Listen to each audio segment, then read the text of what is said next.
అందరం దగ్గర కలిసి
చాలా కృతజ్ఞతలండి.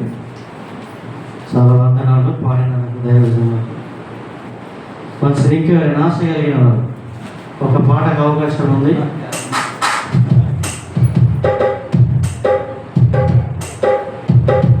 ఎవరైనా మేము పాడతాం అనుకున్నాను ఒక పాట.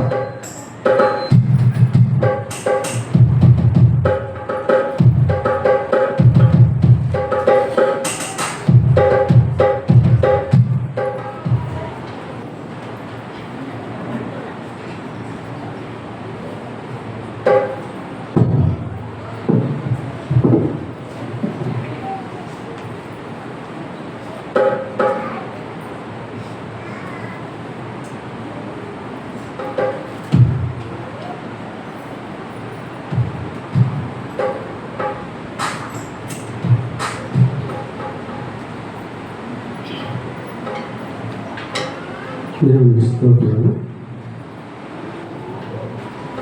ఇప్పుడు మనస్ఫూర్తిగా వందనాలు చెల్లిస్తుంటున్నా. ఈ సమయంలో ఒక పాట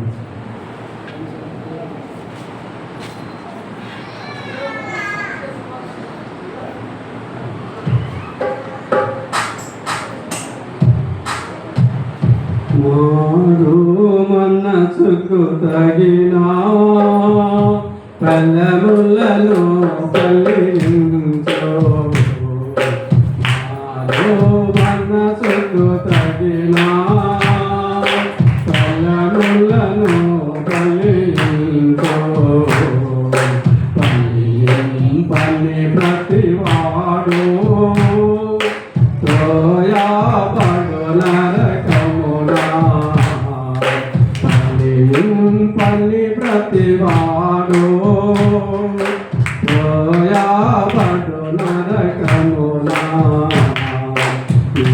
పాపము ఒప్పుకొని నీ మనసును మార్చుకొని నీ పాపము ఒప్పుకొని నీ మనసును మార్చుకొని పాశ్చాత్తాపము తోడా మారు మనసు పొందో పాశ్చాత్తాపము తోడా మారు మనసు పొందో పలింతవు నీళ్ళలో పలింతవు నీళ్ళలో భూమిలో పడిన విత్తనం కలిగించని పోయినతో భూమిలో పడిన విత్తనం చనిపోయినతో నీవో ఈ లోకపు ఆశలకు చనిపోయినతో నీవో ఈ లోకపు ఆశలకు చనిపోయినతో నీవో పలింతవు నీళ్ళలో పలింతవు నీళ్ళలో మారు మనసుకు తగిన ఫలములను పలించు పలింపని ప్రతివాడు త్రోయాబడు నరకమునా జీవా జలముల చింత నిలుకడగా నీవుంటే జీవా జలముల చింత నిలకడగా నీవుంటే వేదన కాలములను శోధనలను జయించుచో వేదన కాలములను శోధనలను జయించుచో పలింతవు నీళ్ళలో పలింతవు నీళ్ళలో కలువరి ప్రేమను నీవు తలపోయుచు నీ హృదిలో కలువరి ప్రేమను నీవు తలపోయుచు నీ హృదిలో నీతోటి సోదరుని ప్రేమించిన నీలో నీతోటి సోదరుని ప్రేమించిన నీలో పలింతవు నీళ్ళలో పలింతవు నీళ్ళలో ఓ యువతి ఓ యువకా నీవు పలించనిచో ఓ యువతి ఓ యువకా నీవు పలించనిచో నరకాబడియా నీలో త్రోయాబడి కాలతోవో నరకాబడియా నీలో త్రోయాబడి కాలతోవో కనుక నీవు పలించో కనుక నీవు పలించో మారు మనసుకు తగిన ఫలములను పలించో పల్లి ప్రతివాడు త్రోయాబడు నరకమునా పల్లి ప్రతివాడు త్రోయాబడు నరకమునా హల్లెలూయా.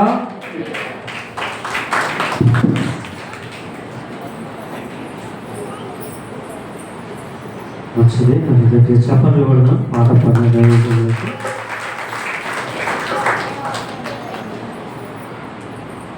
మంచిది. మరి ఈ సమయంలో మరి మన మధ్యలో ఉంచినటువంటి మరి దైవజనులకు ఈ సమయాన్ని మనం అప్పగిస్తాం. ఎందుకంటే సమయం మనం వేస్ట్ చేసుకోకుండా వీలైనంత త్వరగా దేవుని వాక్యాన్ని మనం ఇచ్చు మరి శ్రద్ధగా మనం ముందుకు వెళ్ళాలి.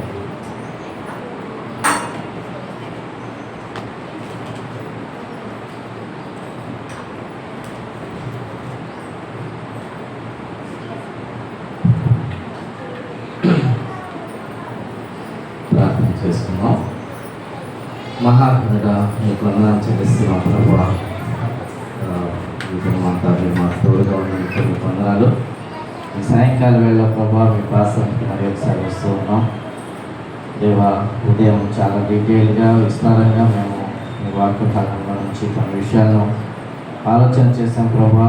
కుటుంబాలుగా మేము నా ఆత్మీయ నాయకులంగా మాదిరిని కలిగి ప్రభావితం చేసేటటువంటి వారుగా ఉండాలని ప్రభువా మీరు ఆశపడిన రీతిని బట్టి మీకు వందనాలు చెల్లిస్తూ ఉంటున్నాం.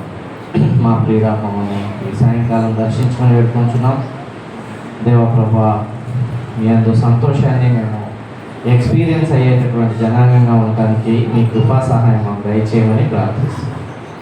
మీరే మమ్మల్ని బలపరచమని యేసుక్రీస్తు వారి పరిశుద్ధ నామమున వేడుకొంచున్నాం తండ్రి. ఆమేన్. రైట్. క్రైస్తవ కుటుంబాల జీవితంలో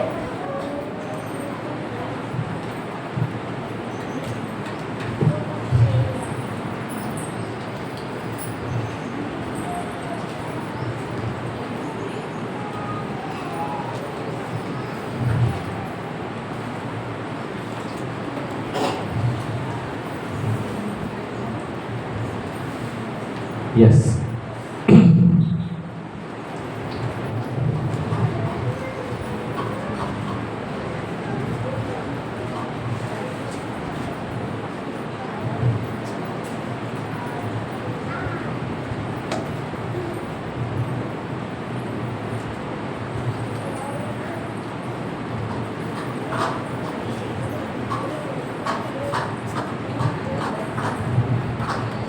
యేసుక్రీస్తు ప్రభువుని రక్షకుడిని అంగీకరించిన తర్వాత మనలో జరిగేటటువంటి డ్రామాటిక్ చేంజ్ అంటే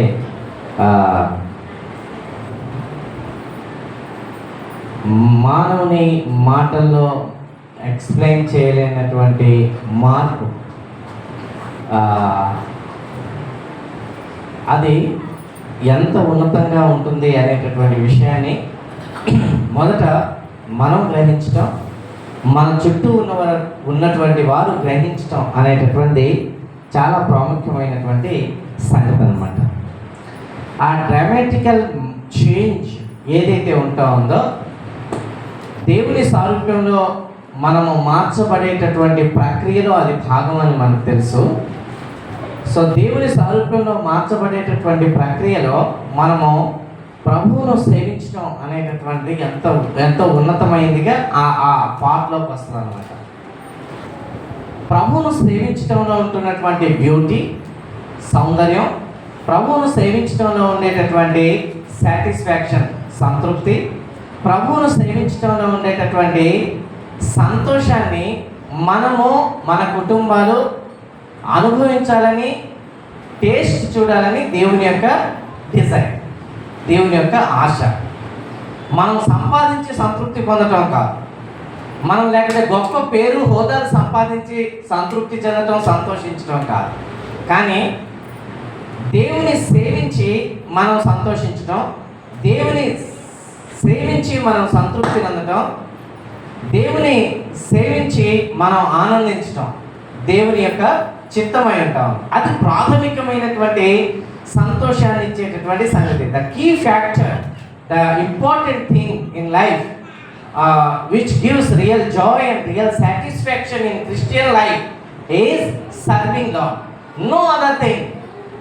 దేవుని సేవించేటటువంటి వ్యక్తి దగ్గరకు వచ్చి మనీ విషయం మాట్లాడితే ఇట్స్ నథింగ్, ఇట్స్ జీరో. హోదాల గురించి మాట్లాడితే ఇట్స్ నథింగ్. ఉన్నతమైన పదవుల గురించి మాట్లాడితే ఇట్స్ నథింగ్.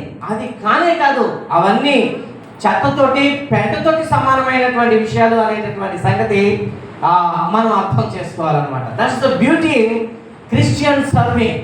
క్రైస్తవ సేవలో ఉన్నటువంటి బ్యూటీ అన్నమాట. సో మనకు లభించబోయేటటువంటి రివార్డు ఈ లోకంలో ఇవ్వబోయే లేకుంటే పొందుకోబోయేటటువంటి వేటితోటి సమానం కాదు. అసలు ఇక్కడివి సున్నా అనేటటువంటిది మనం అర్థం చేసుకోవాలి. లాస్ట్ నేను పోయినసారి చెప్పాను అనమాట, పరలోక లేకుంటే ప్రకటన గ్రంథాన్ని మేము లాస్ట్ 1 year మొత్తం స్టడీ చేసాం. ప్రకటన గ్రంథాన్ని స్టడీ చేసినప్పుడు అక్కడ ఉంటున్నటువంటి ఆ యొక్క శ్రేష్టమైనటువంటి థింగ్స్తో, బంగారము, ఆ యొక్క గొప్ప వజ్రాలు, వైడూర్యాల సంగతి చూసినప్పుడు ఈ లోకంలో మనం చూసేటటువంటి వజ్రాలు, వైడూర్యాలు లేకుంటే బంగారము 24 క్యారెట్ ఏదైతే ఉంటుందో ఇదంతా శూన్యమే, అసలు చెత్తే అనేటటువంటి స్క్రాప్ అనేటటువంటి సంగతి మనం ఆలోచన చేసాం అనమాట. సేవ విషయంలో కూడా అదే సంగతిని మనం మన హృదయాల్లో స్థిరపరచుకోవాల్సిన వాళ్ళమై ఉన్నాం. ఈ దృక్పథాన్ని మనం ఆలోచన చేస్తూ తన లైఫ్ మొత్తాన్ని ఎంత సాక్రిఫిషియల్గానో తను డెడికేట్ చేసినటువంటి ఒక వ్యక్తి కుటుంబాన్ని మనం చాలా షార్ట్కట్లో మనము డిస్కస్ చేయబోతూ ఉంటాం అన్నమాట. సో నోహులో ఉండేటటువంటి 3 ప్రాముఖ్యమైనటువంటి సంగతుల్ని మనం చూస్తాం. ఒకటి, నోహు దేవునితో నడిచాడు. నోహు నీతిమంతుడిగా ఉన్నాడు. నోహు దేవుని దృష్టికి కృప పొందిన వాడయ్యాడు. ఈ 3 సంగతులు మనం చాలా జాగ్రత్తగా గుర్తుపెట్టుకోవాలి. నోహు దేవునితో నడిచాడు.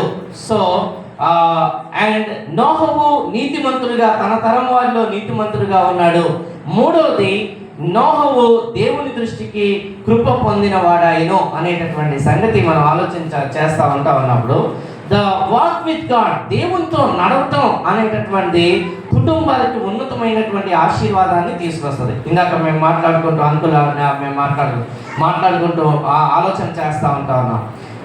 ప్రజలు దేవునితో నడవటం కంటే వేరొక సంతోషం ఈ ప్రపంచంలో మరొకటి లేనే లేదు అనేటటువంటి సంగతి మన హృదయాల్లో చాలా బలంగా నాటపడాలి. అది చాలా బలంగా విత్తపడాల్సినటువంటి సంగతి అనమాట. ద వాక్ విత్ గాడ్, దేవునితో కలిసి నడవటం అనేటటువంటి. అవినీతి గల తరం ఉంటా ఉంది, భూమి దుష్టత్వంతో నిండిపోయి ఉంటా ఉంది, చుట్టూ చెడిపోయినటువంటి ట్రెండ్స్, తర్వాత ట్రెడిషన్స్, సంస్కృతులు ఉంటా ఉన్నాయి.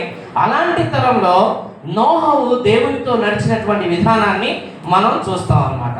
కాబట్టి మనము ప్రపంచాన్ని మార్చలేము, లేకుంటే ప్రపంచాన్ని పూర్తిగా చేంజ్లోకి తీసుకురాగలం. బట్ మార్పు అనేటటువంటి ఆధ్యాత్మిక ఎన్విరాన్మెంట్ అనేటటువంటి ద స్పిరిచువల్ చేంజ్ అనేటటువంటి మనలో నుంచి ఆరంభం అవ్వాలి అనేటటువంటి సంగతిని మనం గుర్తు చేసుకోవాలి. రెండవది, ఆ సంగతి మనం అర్థం చేసుకున్నప్పుడు మనము దేవునితో కలిసి దేవుని కోసం పనిచేయటం కుటుంబాలుగా అనేటటువంటిది మనము అర్థం చేసుకుంటాం చాలా జాగ్రత్తగా. కృప పొందిన మనిషిగా, ఆధ్యాత్మిక నాయకత్వం కలిగినటువంటి వ్యక్తిగా నోహు చాలా చక్కగా 1-2 సంవత్సరాలు కాదు, తన జీవితకాలం అంతా కూడాను ప్రభు యొక్క పనిని, ఆర్క్ని ఆయన మోడల్ డిజైన్ చేసేటటువంటి పనిలో నిమగ్నమయ్యాడు. ఓడను సిద్ధపరచడం అనేటటువంటి పని ఏదైతే ఉందో దినదినము ఛాలెంజింగ్ వర్క్. అది దినదినము న్యూనెస్ థింగ్స్ని నేర్చుకుంటూ, ఆలోచన పెట్టి, బుర్ర పెట్టి, ఎంతో ఇన్వాల్వ్ అయ్యి చేస్తే తప్ప అవనటువంటి పని అది. ఆ పనిని నోహు ఎంతో చక్కగా సంవత్సరాల కాలం పాటు ఆయన జరిగినట్లుగా మనం చూస్తాం అన్నమాట. దేవుడు ఏదైతే డైమెన్షన్స్ ఇచ్చాడో, దేవుడు ఏదైతే కొలతలు ఇచ్చాడో, దేవుడు ఎలాగైతే చేయమన్నాడో అలాగే అచ్చం చేయటం అన్నమాట. అంటే దేవునితో కలిసి దేవుని విధానంలో పని చేయటం. Work with God, work for God and in God's way, not in our own way. మన యొక్క పద్ధతుల్లో కాకుండా దేవుని పద్ధతిలో దేవుని పనిని జరిగించడం అనేటటువంటి క్రైస్తవ జీవితంలో అత్యంత ప్రాముఖ్యమైనటువంటి సంగతి అన్నమాట. ఇక్కడ మనం గుర్తించినప్పుడు ద వర్క్ ఫర్ గాడ్ అనేటటువంటి, ప్రభు కోసం పని చేయటం అనేటటువంటి దాంట్లో it involves sacrificial giving, sacrificial involvement. అంటే త్యాగపూరితంగా మనల్ని మనం సమర్పించుకోవటం అనేటటువంటి. అందుకనే మనం పౌలు గారు రాసినటువంటి లెటర్లో మనం చూసినప్పుడు సజీవ యాగంగా మీరు సమర్పించుకోవటం, సజీవ యాగంగా మీ శరీరాన్ని ఇవ్వటం, మీ యొక్క ప్రాణాత్మ దేహములను దేవునికి అప్పగించటం, ప్రభువును సేవించటం, లేకుంటే ప్రభుతో కలిసి పనిచేయటం అని అంటే అది అనుభవం అన్నమాట. సో మన యొక్క ప్రాణాత్మ దేహములను ఈ లోకంలో ఉంటున్నటువంటి రిసోర్సెస్ అన్నిటి విషయమైనటువంటి జవాబుదారితనాన్ని కలిగి ఉండటం, సేవించటం అని అంటే. సేవకులకి దేవుని సేవించేటటువంటి పనిలో ఉన్నటువంటి కుటుంబాలు more responsible and more accountable అనేటటువంటి సంగతిని మనం గుర్తు చేసుకుంటాం అన్నమాట. నా ప్రియ సహోదరి సహోదరులారా, రెండవది ఆ యొక్క గివింగ్ అనేటటువంటిది it's worship, it's act of worship అనేటటువంటి మనం చూస్తాం. దేవుని కోసం సమయాన్ని ఇవ్వటం, దేవుని కోసం మన తలాంతుల్ని వాడటం, దేవుని కోసం మన యొక్క రిసోర్సెస్ని వాడటం. నోహు చేసినటువంటి పని ఏంటి అని అంటే తన సమయం మొత్తాన్ని, తన జీవితకాల సమయం మొత్తాన్ని దేవుని పని కోసం ఇచ్చాడు. He has not used a power for his life. Of course, తర్వాత స్టోరీ డిఫరెంట్ అయింది. తాగుబోతయ్యాడు, తర్వాత డిఫరెంట్గా తను స్టోరీ డైవర్ట్ అయిపోయింది. ఎప్పుడైనా అలా జరగచ్చు ఆత్మీయ నాయకత్వంలో. అయితే మెలకు కలిగి జాగ్రత్తగా ఉంటాం అనేటటువంటి ఇంపార్టెంట్. దానికంటే ముందు మనం చూసినప్పుడు వర్షిప్ అనేటటువంటి కేవలం రెండు చేతులు ఎత్తి ఆరాధన చేయటం, లేకుంటే పాట పాడటం, డ్రమ్ములు వాయించుకొని మనం ఇచ్చేసుకోవటం కాదు. కానీ worship, what true worship is being available to God and giving is the worship, real worship అన్నమాట. ఇవ్వటం అనేటటువంటి నిజమైనటువంటి ఆరాధనగా మనం చూస్తాం. ఇవ్వటం అనేటటువంటి వచ్చినప్పుడు దేవుడు ఎప్పుడూ కూడా ఫినాన్షియల్ మ్యాటర్స్లో ఆలోచన చేయడు. కానీ మనము ఆల్ డైమెన్షన్స్లో ఇచ్చేటటువంటి వారంగా ఉండాలని దేవుడు ఆశపడతా ఉంటాడు. అవర్ టైం ఎంత ప్రాముఖ్యమో, అవర్ టాలెంట్స్ ఎంత ప్రాముఖ్యమో, our time also, our presence also that much important, అంత ప్రాముఖ్యమైనది అనేటటువంటి బైబిల్ మాట్లాడుతున్నటువంటి సంగతి అనమాట. కాబట్టి కుటుంబాలుగా ఆరాధించడం, ప్రభువును సేవించడం అని అంటే ఏంటి అని అంటే coming together, working together for God, working together with God, దేవునితో కలిసి పనిచేయడం, దేవుని కోసం పనిచేయడం అండ్ దేవుని కోసం త్యాగపూరితంగా సమయాన్ని తలాంతుల్ని వెచ్చించటం. నోహు వయసు చెందినటువంటి వాడిగా ఉంటా ఉన్నాడు, పెద్ద వయసులో ఉంటా ఉన్నాడు. 3 కుమారులు 3 కుమార్తెలు యవన కాలంలో ఉంటా ఉన్నారు, బలం కలిగినటువంటి వాళ్ళుగా ఉంటా ఉన్నారు. Here the principle of unity and principle of team work, కలిసి పనిచేయటం, కలిసి చేయించటం, mutual cooperation and coordination in the family అనేటటువంటి చాలా బ్యూటిఫుల్గా మనం చూస్తాం అన్నమాట. ఒకరినొకరు సహకరించుకోవటం, ఒకరినొకరు చేయూతనిచ్చుకోవటం, ఒకరొకరు జీవించే పని కోసమే చేయి కలపడం అనేటటువంటి ఉన్నతమైనటువంటి భావాన్ని మనం చూస్తాం. అది రియల్ వర్షిప్ అన్నమాట. సో దాంట్లో నుంచి వచ్చింది ఏంటి అని అంటే ద క్రిస్టియన్ గివింగ్ అనేటటువంటి కాన్సెప్ట్ అన్నమాట. దాన్ని మనం కొంచెం డీటెయిల్గా అర్థం చేసుకోవాలి. అందులో నుంచి వచ్చేటటువంటి ఆశీర్వాదాన్ని, అందులో నుంచి వచ్చేటటువంటి బ్లెస్సింగ్ని మనము అనుభవించేటటువంటి వారంగా ఉండాలన్నమాట. 4వ సంగతి మనం చూసినప్పుడు ప్రభు కోసం సాక్షులుగా జీవించేటటువంటి పని ఏదైతే ఉందో, దేవుని యొక్క పనిలో మనం త్యాగపూరితంగా ఇన్వాల్వ్ అవటం ద్వారా, త్యాగపూరితంగా సమర్పించుకోవటం ద్వారా, ధారాళంగా మనల్ని మనం ప్రభు కోసం ప్రాణార్పణంగా పోయబట్టం అనేటటువంటి అనుభవంలో మనకున్న సమస్తాన్ని దేవునివి అని చెప్పేసి అర్థం చేసుకుంటూ మనం ప్రభు పని కోసం పెట్టుబడి పెట్టడం అన్నమాట. మన సమయాన్ని, మన యొక్క తలాంతుల్ని, దేవుడు మనకి ఇచ్చినటువంటి రిసోర్సెస్ని, డబ్బుని దేవుని రాజ్యం కోసం పెట్టుబడి పెట్టడం ఎనలేనటువంటి ఆశీర్వాదాన్ని, ఆ లాభాన్ని తీసుకురాబోతుంది అనేటటువంటి సంగతిని మనం లోకానికి విట్నెస్ చేయబోతా ఉంటాం. That's the witness for Christ. So ఆ విషయంలో నా లైఫ్ని నేను చూస్తూ ఉంటా ఉన్నప్పుడు నేను చాలా ధైర్యంగా మాట్లాడగలను అనమాట. How God blessed my life. స్టూడెంట్గా ఉంటా ఉన్నప్పుడు ఇంజనీరింగ్ చదువుతూ 150 రూపాయలు నాకు మంత్లీ ఎక్స్పెన్సెస్ ఇచ్చేటటువంటి వాళ్ళు కష్టం అనమాట. హాలిడేస్ రోజు కూలి పని చేసుకుంటూ మేస్త్రి పనికి వెళ్తూ రాత్రి 8 గంటల నుంచి మార్నింగ్ 5 o'clock దాకా కందిపప్పుల మిల్లులో కందిపప్పుని మిషన్లోకి నడితే వాళ్ళు ఇచ్చేటటువంటి 80 రూపాయలు తీసుకొని మళ్ళీ ఉదయం వచ్చి అందులో నుంచి నమ్మకంగా దేవునికి 10% అంతకంటే ఎక్కువ దేవునికి ఇచ్చేసి దాంట్లో సంతృప్తిని ఆనందాన్ని ఎక్స్పీరియన్స్ అయ్యి ఆ యొక్క కిలో 2 రూపాయల రైతు బజార్లో అమ్మేటటువంటి దొడ్డు బియ్యం తిని 4 సంవత్సరాల ఇంజనీరింగ్ మొత్తంలో ఒక్కసారి చికెన్ కర్రీ వండుకొని ఇంజనీరింగ్ కంప్లీట్ చేసి చెప్పలేని ఆనందాన్ని, గ్రేటర్ మెమరీస్ని క్రియేట్ చేసుకున్నాం. That's the history I have to share for my life time.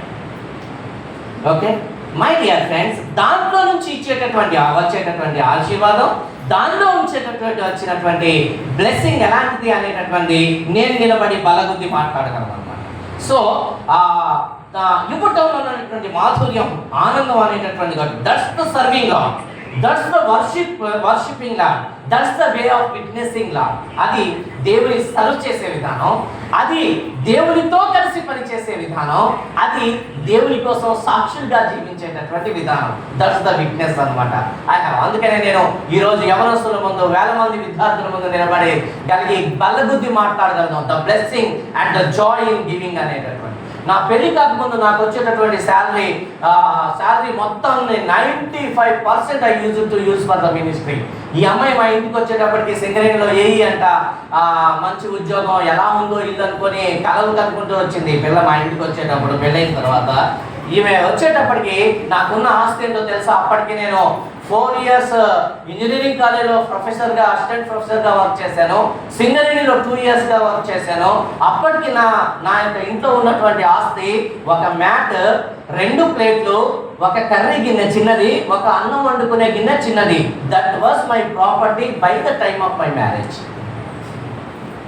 నా వివాహం సమయానికి నాకున్న ఆస్తి, నాకున్నటువంటి శాలరీ మొత్తం I use it to invest for the God's kingdom. దేవుడు ఎక్కడా లోడ్ చేయకుండా ఆశీర్వదించుకుంటూ వచ్చాడు. ఆ విషయంలో నేను చాలా ధైర్యంగా మాట్లాడగలను అనమాట. So this is the way of worshipping lord. అదే ప్రభువును ఆరాధించడం, ప్రభువును సేవించడం, ప్రభువు కోసం సాక్ష్యం ఇవ్వటం అని చెప్పి క్రిస్టియన్ గివింగ్లో నేను మాట్లాడుతూ ఉన్నాను అనమాట. దానికి సంబంధించినటువంటి ఫర్దర్ థింగ్స్ని కొన్ని విషయాలు మీతో షేర్ చేసి ఈ సెషన్ని క్లోజ్ చేయాల్సిందిగా ఈ సమయాన్ని నేను అప్పగిస్తూ ఉన్నాను.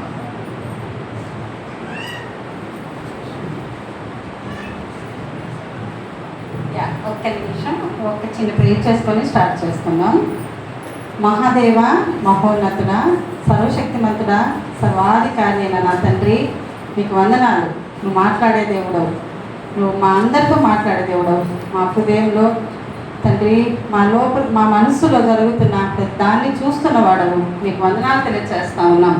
నాయనా, మా అందరితో మీరు మాట్లాడమని సహాయం చేయమని వేడుకొంచున్నాం. ఇక్కడ నిలబడ్డ నేను కాదు కానీ ప్రభా, మీరు మాట్లాడి నన్ను వాడుకోవాల్సిందిగా మా ప్రభువును ప్రియరక్షకుడైన యేసుక్రీస్తు నామంలో వేడుకొంచున్నాం తండ్రి.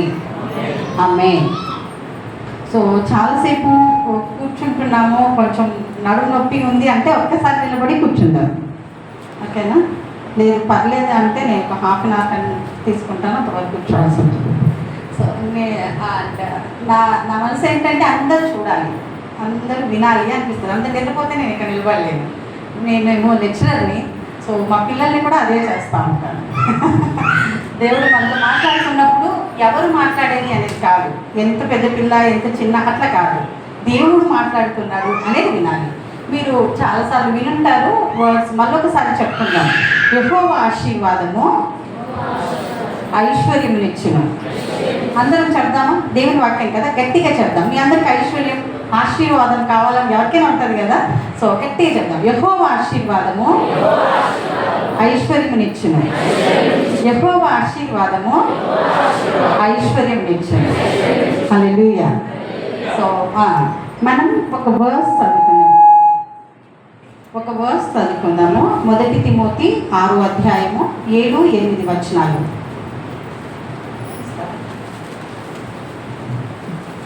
1 తిమోతి 6వ అధ్యాయము 7-8 వచనాలు. చదువుతారా మీరే?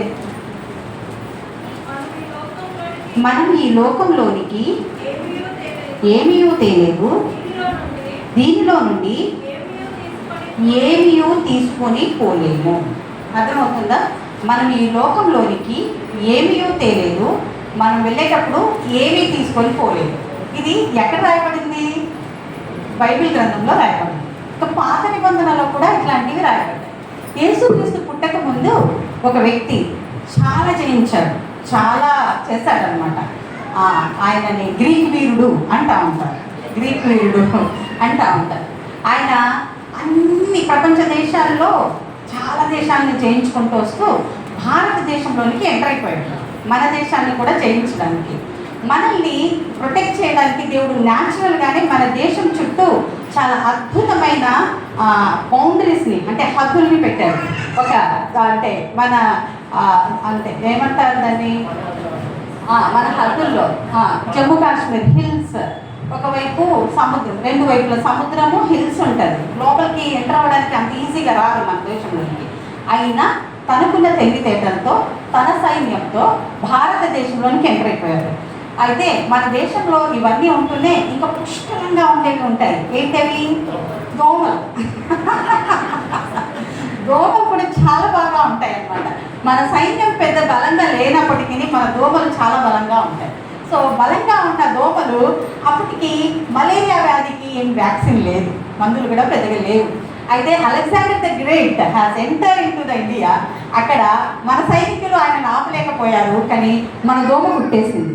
కుట్టగానే ఆయనకు మలేరియా వచ్చింది.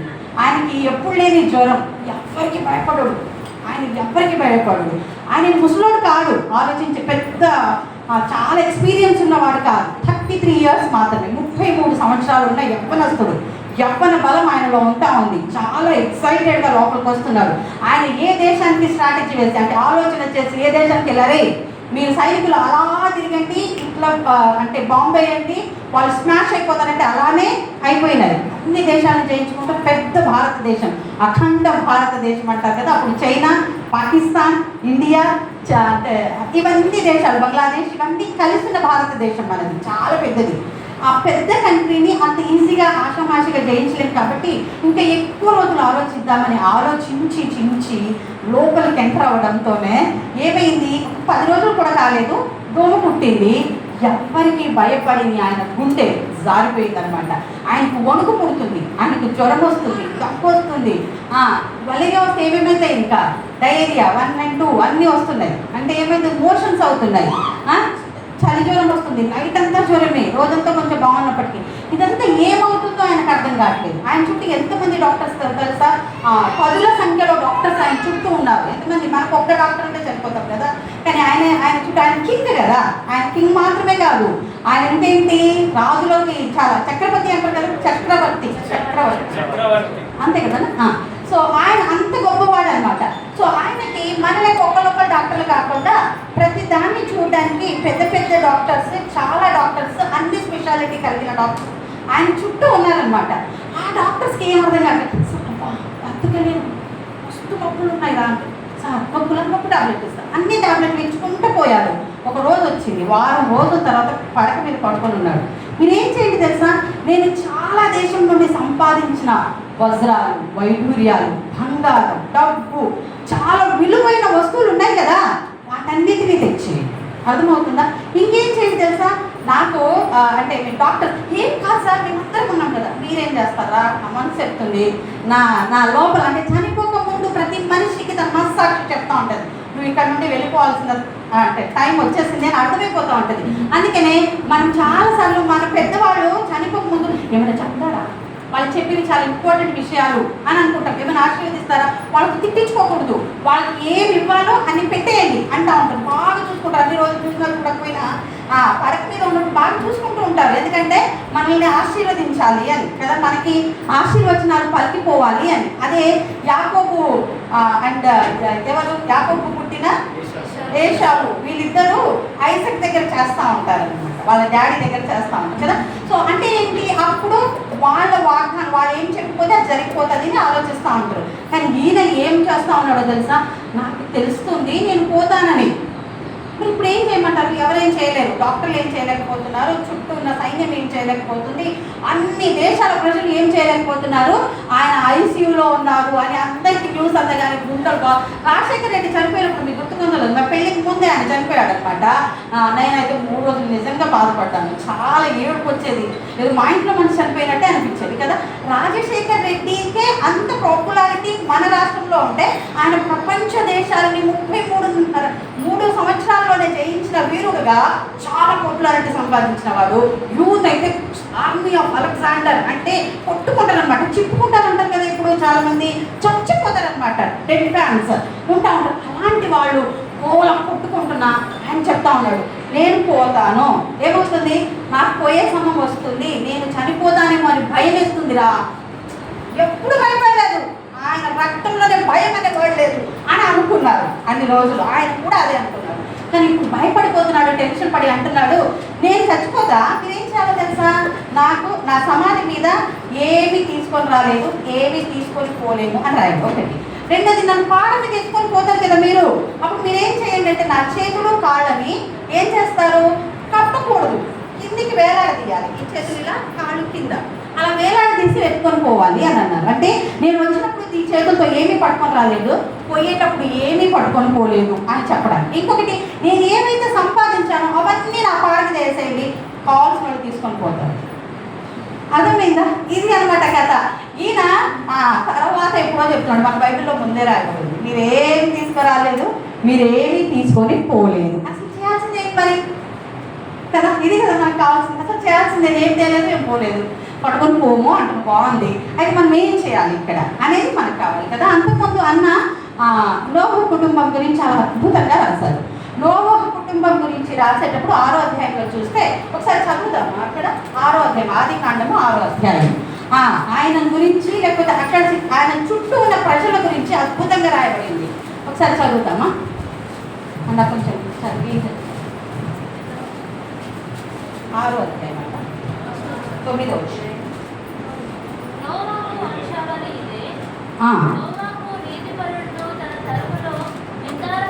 నోవాహు నీతిపరుడును తన తరములో నిందారహితుడునై ఉండేను. నోవహు దేవునితో కూడా నడిచినవాడు. అంతకు ముందు చదివినప్పుడు ఆ తరం గురించి రాయబడి ఉంటుంది. వికెట్ పీపుల్, దుష్టక్రియలు చెప్తారు చదువు.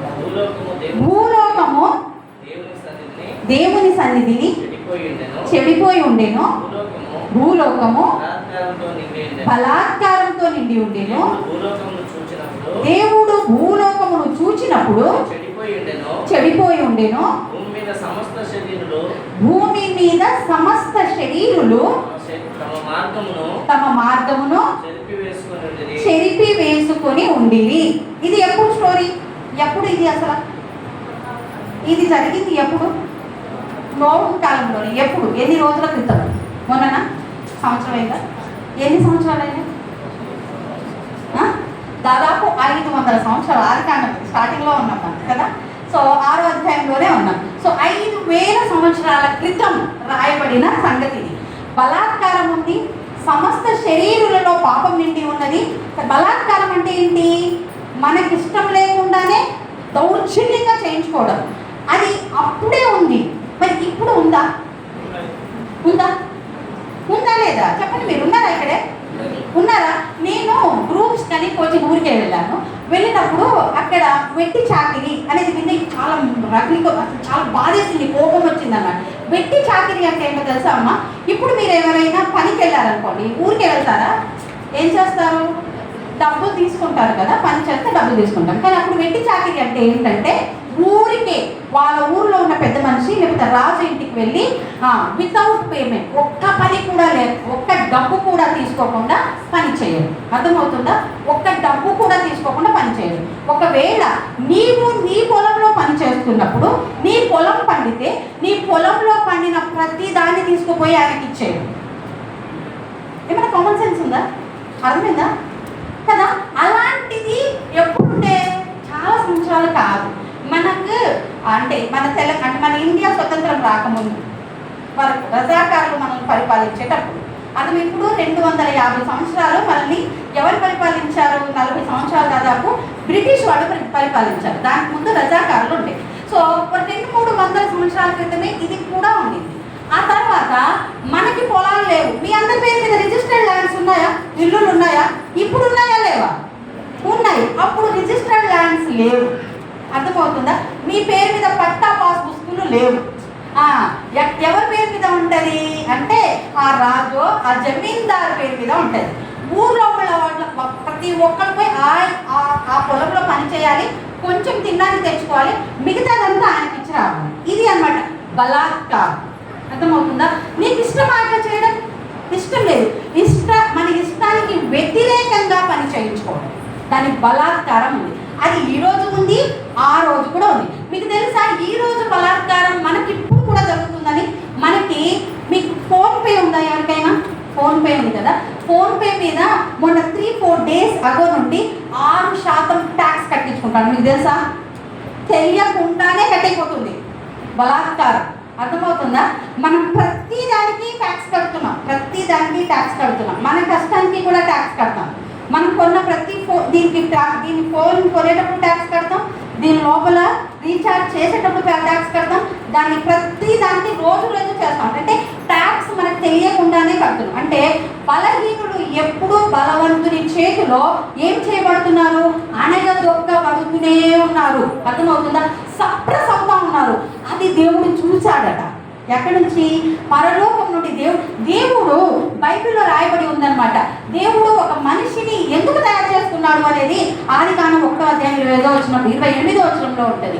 మీరు ఫలించి అభివృద్ధి చెంది విస్తరించి భూమిని నిందించి దాన్ని లోపరుచుకోవాలి.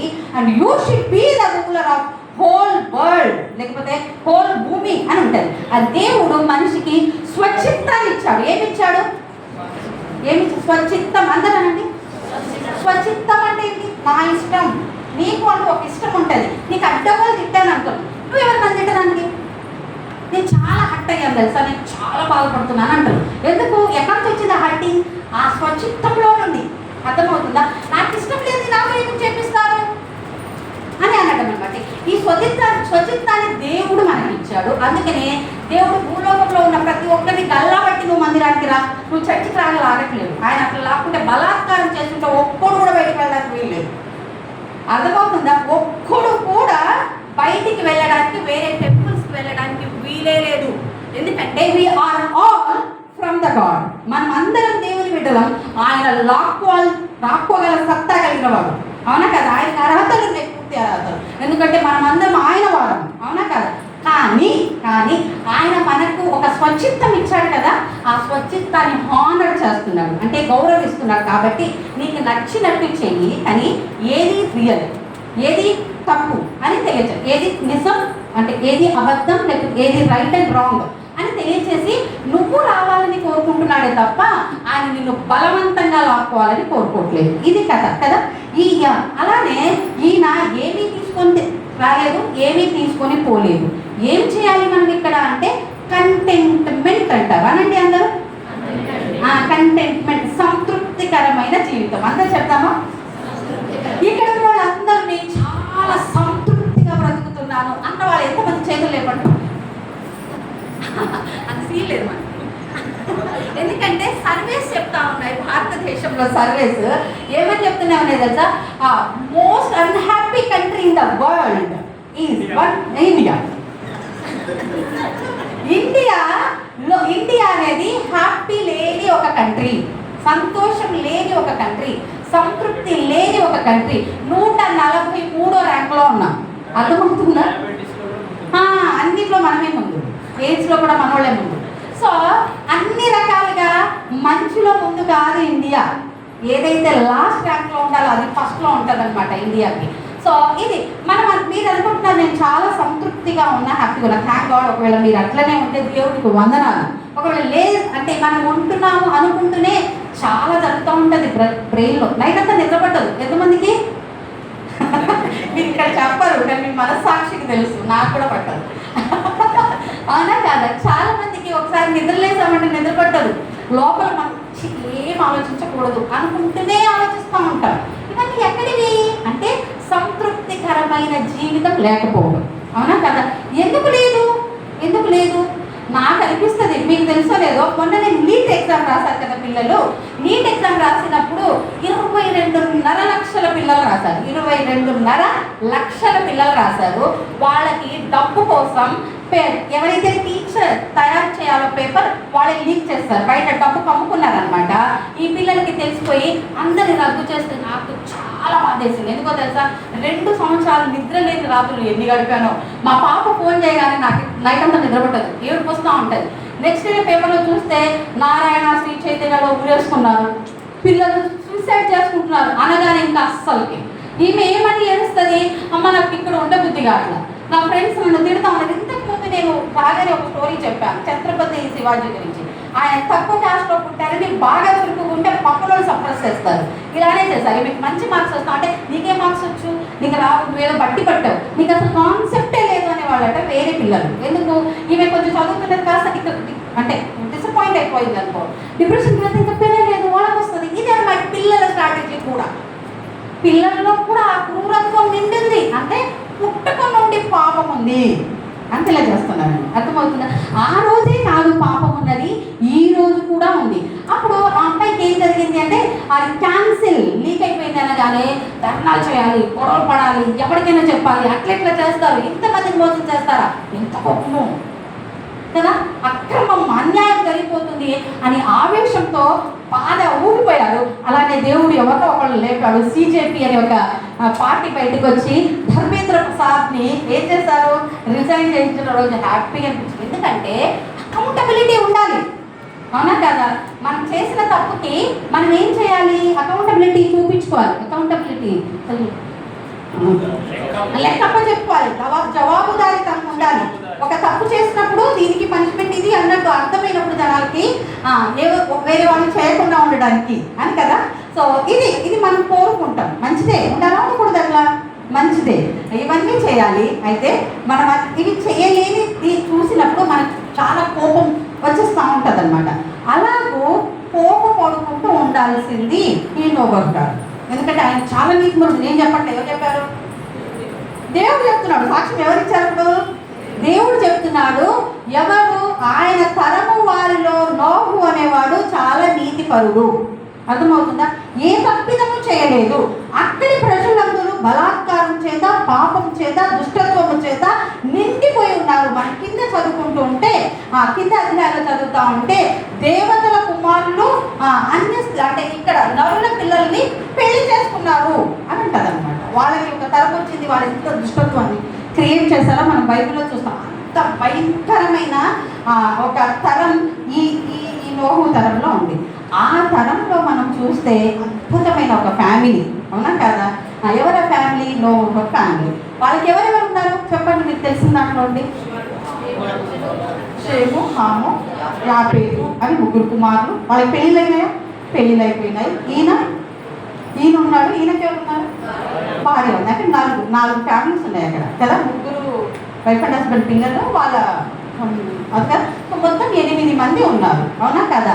వీళ్ళు తప్ప ఇంకెవ్వరూ కూడా నీతిమంతులుగా దేవుడు అంటే మేబీ ఈయన ద్వారా వాళ్ళకి మేబీ అది ఆపాదించబడింది అనుకుంటాను కదా.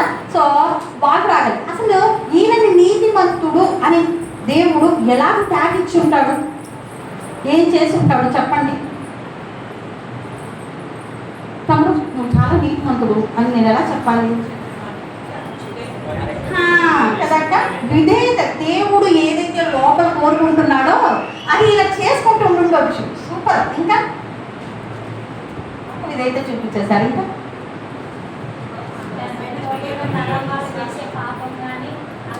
కదా పక్క వాళ్ళు తన నలుగురితో నారాయణ అనే వాళ్ళు చాలా మంది ఉంటారు. చర్చకు వస్తారు, నలుగురితో నారాయణ. వాళ్ళు కూడా ఎక్కడికి వెళ్తున్నారు? వేసుకొని ఇంకా కొన్ని రోజులు వేస్తూ ఉంటారు డ్యాన్స్లో. ఏం చేస్తారు? బతుకమ్మ వేసుకొని మొత్తం చుట్టూ ఆడవాళ్ళందరూ మంచి డ్రెస్లు వేసుకొని పెట్టుకొని చుట్టూ డాన్స్లు వేస్తారా వేరా? వాళ్ళు వేస్తున్నారు, మనం వేస్తే ఏమైతుంది? 4 మంది వేస్తున్నారు, మనదేమైంది? కదా మనం కూడా చెప్తారు అని కలిసిపోతారు. ఇక్కడికి వచ్చేటప్పుడు చాలా పద్ధతిగా వస్తాం. అవునా కాదు? ఇట్లా చాలా పద్ధతిగా కూర్చుంటాం. అవునా కదా? సో సో ఏంటి, మెజారిటీ ఆఫ్ ద పీపుల్ ఏం చేస్తున్నారు, వాళ్ళలో కలిసిపోయాడు ఆయన, కలిసిపోయాడా? దుష్టత్వం చాలా బలాత్కారం జరుగుతూ ఉంటే ఈయన కూడా చాలా డబ్బులున్న వ్యక్తి, చాలా పెద్ద మనిషి కదా. ఈయనకి 4-3 పిల్లలు ఉన్నారు, అందరిని డామినేట్ చేయొచ్చు, లాక్కోవచ్చు, అన్ని చేయొచ్చు. కానీ ఏమైనా చేస్తున్నాడా? ఏమి చేయకుండా నీతిగా నిజాయితీగా బ్రతికాడని దేవుని వాక్యం సెలవిస్తుంది. అది అన్న మీకు చాలా వరకు చెప్పారు, ఇది కొంచెం చూస్తారా? సో ఇదన్నమాట. అయితే మనం ఇంతకుముందు అంతకుముందు మీరు ఇప్పుడు అన్న చెప్పిన దాంట్లోనండి వాళ్ళు ఏం చేశారు, 4 W's చేశారు. 4 W'స్లో ఫస్ట్ W ఏంటి? Walk with God. అంటే చెప్పండి, అందరు గట్టిగా చెప్తారా? మాకు ఇంగ్లీష్ రాదు, మేము తెలుగు మీడియం స్టూడెంట్స్ అని అసలు కొంతమంది స్కూల్కే వెళ్ళలేదు అని అంటారు కదా. అమెరికాలో ఏ స్కూల్కి వెళ్ళిన వాళ్ళు కూడా ఆ భాష మాట్లాడతారు. వినిపిస్తుంది కదా, అది రిపీట్ చేస్తే సరిపోతుంది. చెప్పండి, వాక్ విత్ గాడ్. అందరు వాక్ విత్ గాడ్.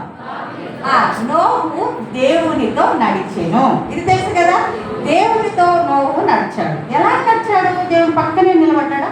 అంటే ఏంటి, తన ఆలోచనానుసారంగా దేవుడు అనుకుంటున్నట్టుగా ఈయన పని చేసుకుంటూ పోయాడు. దాన్నే నోహు దేవునితో నడిచెను అని చెప్పారు అనమాట. రెండోది ఏంటి? Work for God. ఏం చేశాడు నోహు? అందరు చెప్పండి, వర్క్ ఫర్, దేవుని కోసం పని చేసేను. అందరు చెప్తారా కదా? నోహు కుటుంబం ఏం చేసిందంటే దేవుని కోసం పని చేసింది. మూడోది ఏంటి? Worship God. ఏం చేశారు వాళ్ళు? 3వ W, వర్షిప్ గాడ్. అందరు చెప్పండి. అంటే ఏంటి? దేవునికి మాత్రమే ఆరాధన చేస్తారు, దేవునికి మాత్రమే పూజ చేశారు. ఇంకేం చేశారు? Witness for God. 4వది విట్నెస్ ఫర్ గాడ్. అంటే దేవుని కోసం సాక్షి బిడ్డగా నిలబడ్డారు. అర్థమవుతుందా?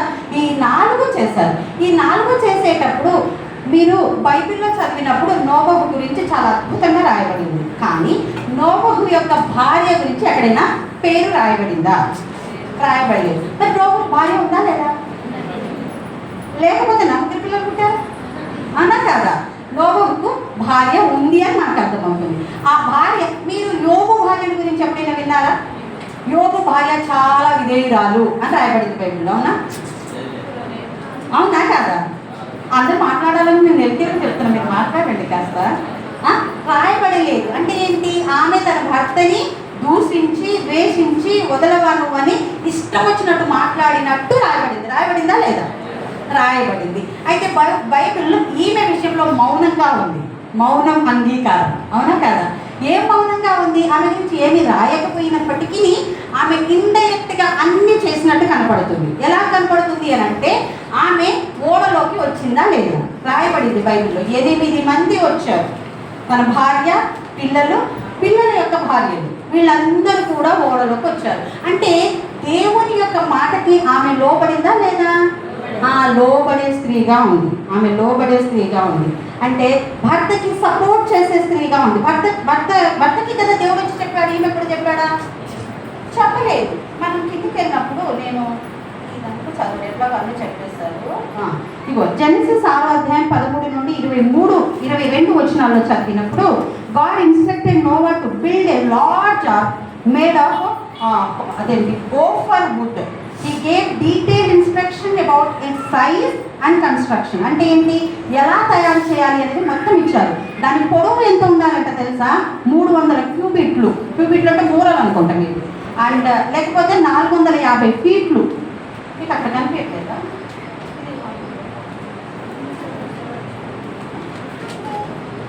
సరిపోయింది అనుకుంటా.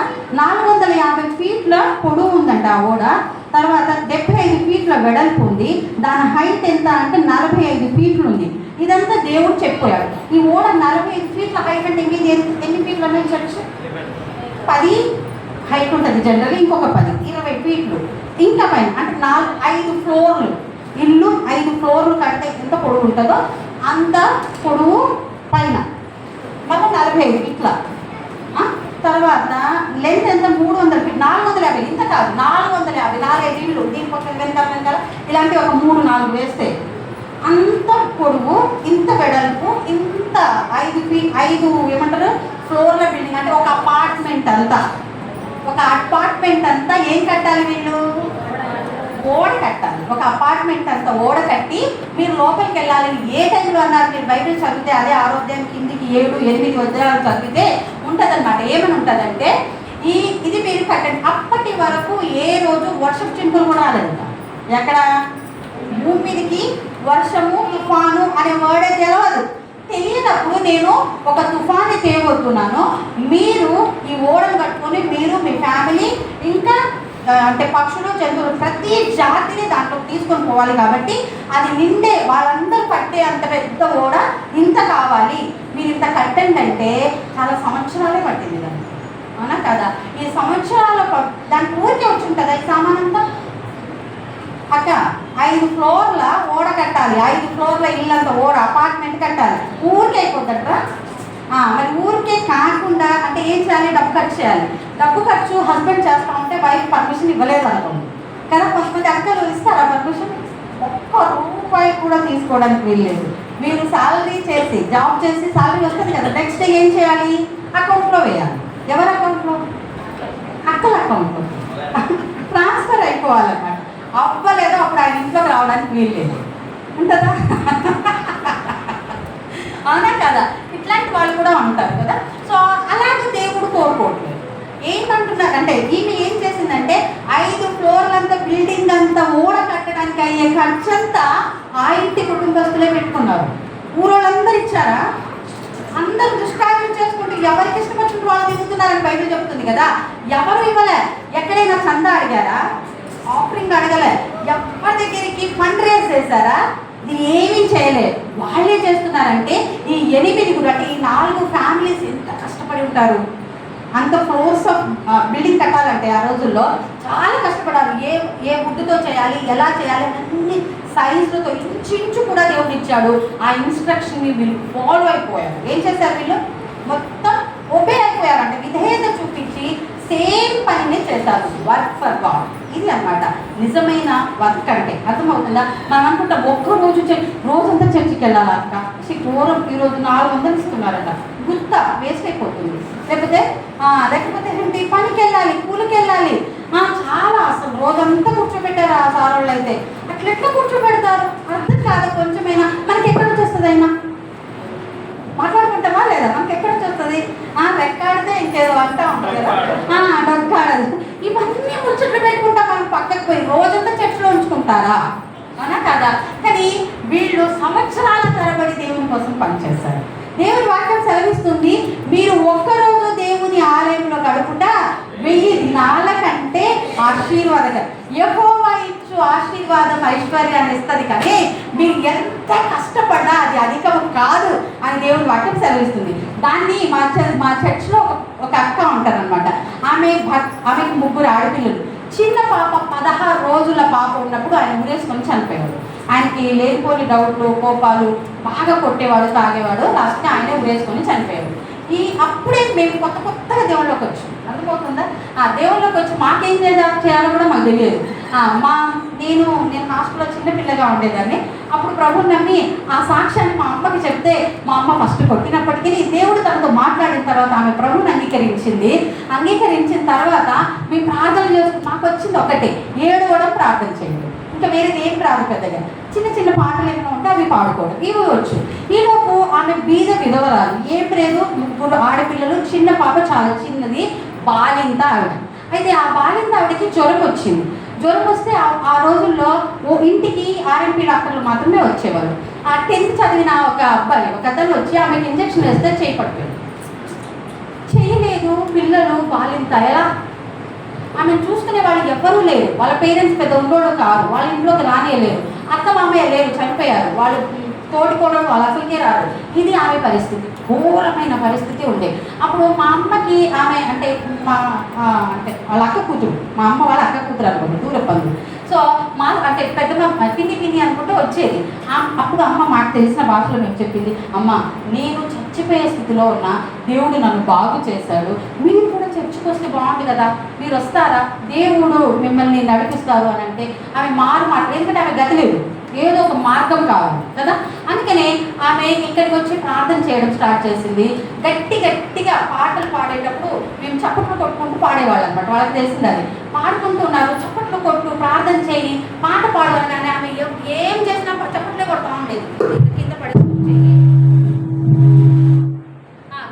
కింద చేయి పెట్టి దీంతో కొడతా ఉండేది అనమాట. అలా సడన్ గా ఆమె చప్పట్లు కొడతా ఉంటే ఎంత దాదాపు వారం రోజుల తర్వాత దేవుడు, మీరు నమ్ముతున్నారా ఇది నిజమో కాదు అని, దేవుడు స్వస్థపరచు యెహోవా అన్నాడా లేదా? అన్న దేవుడు ఆమెను స్వస్థపరిచాడు. హల్లెలూయా. ఆమె 2 చేతులు వచ్చేసాయి. ఈ చేతి బాగైపోయింది, ప్రార్థనలో బాగైపోయింది. నేను అబద్ధం ఆడాల్సిన అవసరం లేదు, మీరు మా చర్చకు రావచ్చు, సరేనా? అలాగూ ఆమె ప్రభువులోకి వచ్చి 3 ఆడబిడ్డలకి, ఆమె ఆదివారం వస్తే ఏ కూలికి వెళ్ళదు, కూలికి వెళ్తేనే తిండి తింటుందన్న, లేకపోతే లేదు, అవునా కదా? అలాంటిది ఆదివారం వస్తే కూలికి వెళ్ళదు, మానేస్తుంది, ఇంట్లోనే ఉంటుంది. మేము మిషన్ హై స్కూల్ మాదిరిపూర్లో చదువుకున్నాం. మాలాంటి మిషన్ హై స్కూల్ ఆ పిల్లల్ని కూడా మాతో పాటు పంపించింది. 3 చక్కగా చదువుకున్నారు. మీరు వాళ్ళ చిన్న పాపని గవర్నమెంట్ ఎంప్లాయీ పెళ్లి చేసుకొని పోయారు. అందరు అమ్మాయిలకి పెళ్ళిళ్ళు అయిపోయి, పెద్ద అమ్మాయి కనిపించదు కళ్ళు, ఆమె ఇంట్లోనే ఉంటుంది. 2 అమ్మాయిలకు పెళ్ళి అయిపోయింది. చిన్న అమ్మాయికి గవర్నమెంట్ జాబ్ వచ్చిన అబ్బాయి పెళ్లి చేసుకొని పోయారు. చాలా కష్టాలు ఉన్నాయి దాని వెనకాల. అయితే అవన్నీ మనకి ఇప్పుడు చెప్పడానికి లేదు. కష్టాల తర్వాత దేవుడు ఆశీర్వదిస్తాడు అనేది నమ్ముతున్నారా? హల్లెలూయా చెప్పండి. అవును, దేవుడు కార్యం చేశాడు.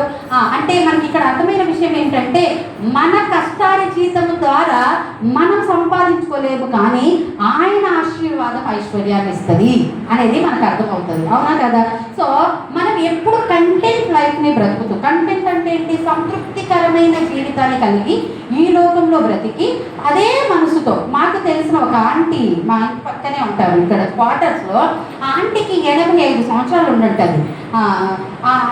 గోదావరిలోనే ఉన్నట్టున్నారు. అప్పుడు తెల్లగా మంచి కూర్చొని ఉంటారు. పొద్దునే లేస్తుంది, బైబిల్ తీసుకొని చదివి పెద్ద ట్యాబ్ కొనిచ్చారు, కళ్ళు కనిపించదు. ఆ ట్యాబ్లో వాక్యాలన్నీ తీసి వాళ్ళకి తెలిసిన వాళ్ళందరినీ పంపించి రోజంతా ప్రార్థన చేసుకుంటూ ఉంటుంది అనమాట. ఒకరోజు కళ్ళు తిరిగి పడిపోయింది, ఆమెకి ఫిట్స్ వస్తుంది. ఆమెకు తెలియదు అది ఫిట్స్ అని. సో మేము వెళ్ళిన తర్వాత ఆమె చెప్పింది పరిస్థితి ఇది, నాకు కళ్ళు తిరిగి పడిపోతుంది. ఆంటీ హాస్పిటల్కి వెళ్తాం కదా అమ్మ, 85 నాకు, 85 నాకు. నేను అంతకుముందు గవర్నమెంట్ జాబ్ సింగరేణిలోనే చేశాను. కానీ ఇప్పుడు నన్ను నేను సిద్ధపరచుకుంటున్నాను. దేవుడు నన్ను ఎప్పుడు పిలిస్తే అప్పుడు వెళ్ళడానికి సిద్ధంగా ఉన్నా. నాకేమీ ఆశలు బాధలు లేవు. హాస్పిటల్కి వెళ్ళొచ్చు కదా, జాయిన్ చేస్తారు, ఫ్రీనే కదా అంటే అవసరం లేదు, వెళ్ళాలనుకోవట్లేదు. దేవుడు ఇక్కడ కొన్ని రోజులు ఉంచితే ఉందామనుకుంటున్నా, లేకపోతే హ్యాపీగా వెళ్ళడానికి ఉన్నా. సంతృప్తికరమైన లైఫ్ అనిపించింది. అబ్బా, ఇలాంటి మనసు నాకు కూడా వస్తే ఎంత బాగుండు అని అనిపిస్తుంది కదా కదా. చాలా హ్యాపీ, చాలా సంతోషం. ఉదయాన్నే లేచి ప్రార్థన చేసుకొని వాక్యం చదువుకుంటూ ప్రభుతో గడపడం. ఎక్కడైనా ఎప్పుడు చెప్తా ఉంటాడు, వాళ్ళ అత్తమ్మ గురించి చెప్తా ఉంటాడు ఆయన, ఎడ్వర్డ్ విలియమ్స్ గారని. మా అత్తమ్మ రేపు చనిపోయే ముందు 24 గంటలు బైబిల్ చదివింది. నేను వెళ్తున్నా బాబు, నాకు ప్రేర్ చేయవాలి, నాకు ప్రార్థన చేయించుండగా చనిపోయింది అని చెప్తారు. అట్లాంటి లైఫ్ అనమాట. అది సంతృప్తికరమైన లైఫ్. అలెగ్జాండర్ చెప్పాడు, బయట నుండి ఏమి తేలేదు, ఏమి తీసుకొని పోలేము. తిమోతిలో రాయబడింది బైబిల్లో, ఏమి తేలేము, ఏమి తీసుకొని పోలేము అని. సో మరి అయితే అన్న వస్త్రములు గలవారమై సంతృప్తికరమైన జీవితాన్ని వాటితో తృప్తి పొంది ఉండుదుము అని 1 తిమోతిలకు రాసిన పత్రిక 6వ అధ్యాయం 7-8 వచనాల్లో మనం చూసాం. అంతేకాకుండా ఇంకా ప్రభుకి ఇచ్చే దాంట్లో కుటుంబంగా ఇచ్చేదా ఒక్కళ్ళు ఇవ్వకూడదు. చాలా మంది వైఫ్స్ మాత్రమే తీసుకొస్తారు. ఇప్పుడు మా దాంట్లో కొంతమంది చర్చ్ అక్కలు ఉంటారు, మాది తండాల పరిచయం చేస్తాం మేము. హైఫై ఏమంటారు, అందరు డ్యూటీలు చేసే వాళ్ళ దగ్గర, జాబ్ హోల్డర్స్ దగ్గర కాదు, తండాస్ అనమాట. అక్కడ వాళ్ళకి ఏమీ ఉండదు.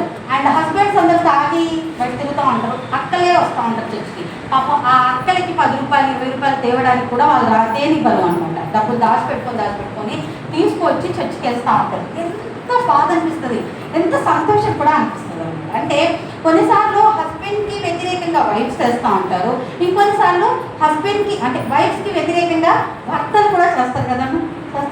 వాళ్ళు కావాలని చర్చికి వెళ్దామంటే రోజు చర్చేనా, అవసరమా అని చెప్పి చాలా మంది భర్తలు ఉన్నారు. ఒక అన్న గవర్నమెంట్ ఎంప్లాయీ, ఆవిడకి అసలు చచ్చిపోయే పరిస్థితిలో ఉంటే విజయవాడలో ఇప్పటికీ ఉన్నారు. ఉంటే ఆమె చర్చికి వెళ్తే, నువ్వు చర్చికి వెళ్తావా అని నేను ఎంప్లాయీని అందరూ ఏమనుకుంటారని వేరే ఆమె ఉంచుకొని వాళ్ళని వదిలేసారు. 2 ఆడపిల్లలు అన్నారు. ఇంత పంతాలకు పోయి జీవితాలను, కుటుంబాలను నాశనం చేసుకుంటున్న అనేక ఫ్యామిలీస్ ఉన్నాయి. కానీ Noah family wonderful family, model family కదా, సంతృప్తికరమైన ఫ్యామిలీ. ఫ్యామిలీ అద్భుతమైన ఫ్యామిలీగా కనిపిస్తుంది. ఆ భర్తకి సపోర్ట్ చేసిన వైఫ్కి హ్యాట్సప్ కొట్టాలి. ఆమె ఎక్కడ కనిపించట్లేదు, కానీ ఆమె క్రియలు కనిపిస్తూ ఉన్నాయి కదా. ఆమె చేసిన గొప్ప కార్యాలు మనకి ఈరోజు పాఠాలుగా నిల్చున్నాయి అన్నమాట. అలాంటి వాళ్ళు కావాలని దేవుడు కోరుకుంటా ఉన్నాడు. ఇవ్వడం అనేది సాక్రిఫిషియల్. ఇచ్చేదాంట్లో చాలా మంది కొనుక్కుంటారు, అంతే ఇవ్వాలా అంతే. నీకు ఇవ్వాలనిపిస్తేనే ఇవ్వు, లేకపోతే అవసరం లేదు. దేవుడికి అవసరమా? దేవుడి వాక్యం సెలవిస్తుంది ఏంటి? ఆయనది భూమి, ఆయనది ఆకాశం, వజ్రమైనది, బంగారమైనది, వెండి ఆయనది, భూమిలో ఉన్న సర్వ సంపద ఆయనది. అవునా కాదా? అది నాది అని చెప్తాడనమాట. భూమిలో ఉన్న సర్వ సంపద నాది, నా ప్రతి జీవరాశులను నా గుప్పిలు విప్పి తృప్తిపరుస్తాను అని అదేంటి కీర్తనలు చదివినప్పుడు నాకు సూపర్ అనిపిస్తుంది. 45 కీర్తన అసలు అద్భుతం. ఆయనకి సాటి ఎవరు? ఆయనకి లేనిదేంటి? ఆయనంత ధనవంతులు ఎవరు? ఆ ధనవంతుడు అడుగుతున్నాడు, నీకు మనసుందా ఎవరికి ఇవ్వడానికి? నాకు ఇవ్వడానికి. లేనోడు అడుగుతున్నాడా? అడుక్కునేవాడు అడుగుతున్నాడా? కాదు కదా. అన్నీ కలిగినోడు. పిల్లలు మీరు కూడా చాలాసార్లు టెస్ట్ చేసే ఉంటారు. పిల్లలకి నచ్చిందల్లా కొనిస్తాం మనం. కొనివ్వలేమా? మా పిల్లలకి బిస్కెట్లు, చాక్లెట్లు అన్నీ తీసుకుపోయి కొంచెం నాకిలో వాడలేదు, దానికి నేను కొనుక్కోలేనా? చాక్లెట్ కొనుక్కుంటామా లేదా? కొనుక్కుంటాం, అడుగుతాం, ఇస్తే పొంగిపోతాం అన్నమాట. మా పాప తెలుసా, మన మా చెల్లి కూతురు ఎవరికో తినుకుంటూ లేదంటే ఇచ్చేసిందట. అందరు గొప్పగా చెప్పుకుంటున్నారు. అందరినీ చూసింది. ఒక అన్నకి రాకపోతే ఆమె నోట్లో ఉన్న చాక్లెట్ తీసి దాన్ని తెంపి ఇచ్చింది. అసలు మస్తు ఇచ్చింది. చిన్న పాప ఇస్తే ఉప్పొంగిపోవడం అనమాట కదా. దేవుడు కూడా అలా ఉప్పొంగిపోవడానికి అడుగుతున్నాడు. హల్లెలూయా. ఆయన దగ్గర లేక కాదు, భూమి ఆకాశంలో అవి ఆయనవి. భూమిలో ఉన్న సర్వసంపద ఆయనది. ఆయనది లేనిది ఏమి లేదు. ఆయన ఆకాశము ఏంటి? సింహాసనం అయితే భూమి పాదపీఠము. ఆయనకి ఏమిస్తే, ఎక్కడ పెడితే, ఎంత పెద్ద మందిరం కడితే ఆయనను మనం దాచిపెట్టగలం, లేకపోతే ఆయనను వర్షిప్ చేయగలం. ఆయన సర్వవ్యాప్తి అయిన వాడు, ఆయన అంతటా ఉన్నవాడు. ఆయనని ఇది లేదు అది లేదు అనడానికి లేనే లేదు. ఆయన నిన్ను పరీక్షించడానికి మాత్రమే ఈ దశమ భాగాలు, కృతజ్ఞత అర్పణలు, మీకు కలిమే కొలది ఇవ్వడాలు పెట్టారు అన్నమాట. ఇవన్నీ ఎందుకు అంటే భూమి మీద బలాత్కారం జరుగుతుంది. ఉన్నోడుగానే పెరిగిపోతా ఉన్నాడు, లేనుడుగానే అణగద్రొక్కబడుతున్నాడు. ఉన్నోడు లేడోడు అనే తారతమ్యం లేకోకుండా ఉండడానికి సంఘం లేనోళ్ళకి సహాయం చేయాలని చాలాసార్లు సంఘాలు చాలా డివైడ్ అయిపోయి ఇండిపెండెంట్ సంఘాలుగా మారిపోయి వచ్చే దానితో మొత్తం బిల్డింగ్లే కట్టమని దేవుడు అడగట్లేదు. అదే కడతా ఉన్నారు చాలా చోట్ల కదా. కానీ ఏం చేయాలి? విధవరాళ్ళకి సువార్త ప్రకటించడానికి, ఇలాంటి కూటములు పెట్టడానికి ప్రభు సంఘంలో వచ్చిన ఏం చేయాలి? ధనమును వాడాలి అని దేవుని వాక్యం సెలవిస్తూ ఉంది. అందుకు దేవుడు ఈ ఆచారాన్ని, లేకపోతే ఈ సాక్రిఫిషియల్ గివింగ్ని చేశాడు. ఆయన ఇవ్వమని చెప్పిన ఆయన ఎందుకు ఇవ్వమన్నాడు? ఏమి చూపించకుండానే ఇవ్వమన్నాడా? మనం ఇంతకుముందే అనుకున్నాం కదా, అంత గొప్ప దేవుడు ఆయనని పరలోకపు రాజు అంటారు. ఏమంటారు? యేసుక్రీస్తు ప్రభు ఎవరు? పరలోకపు రాజు, ఇజ్రాయేలుకు రాజు, రాజులకు రాజు, ప్రభువులకు ప్రభువు.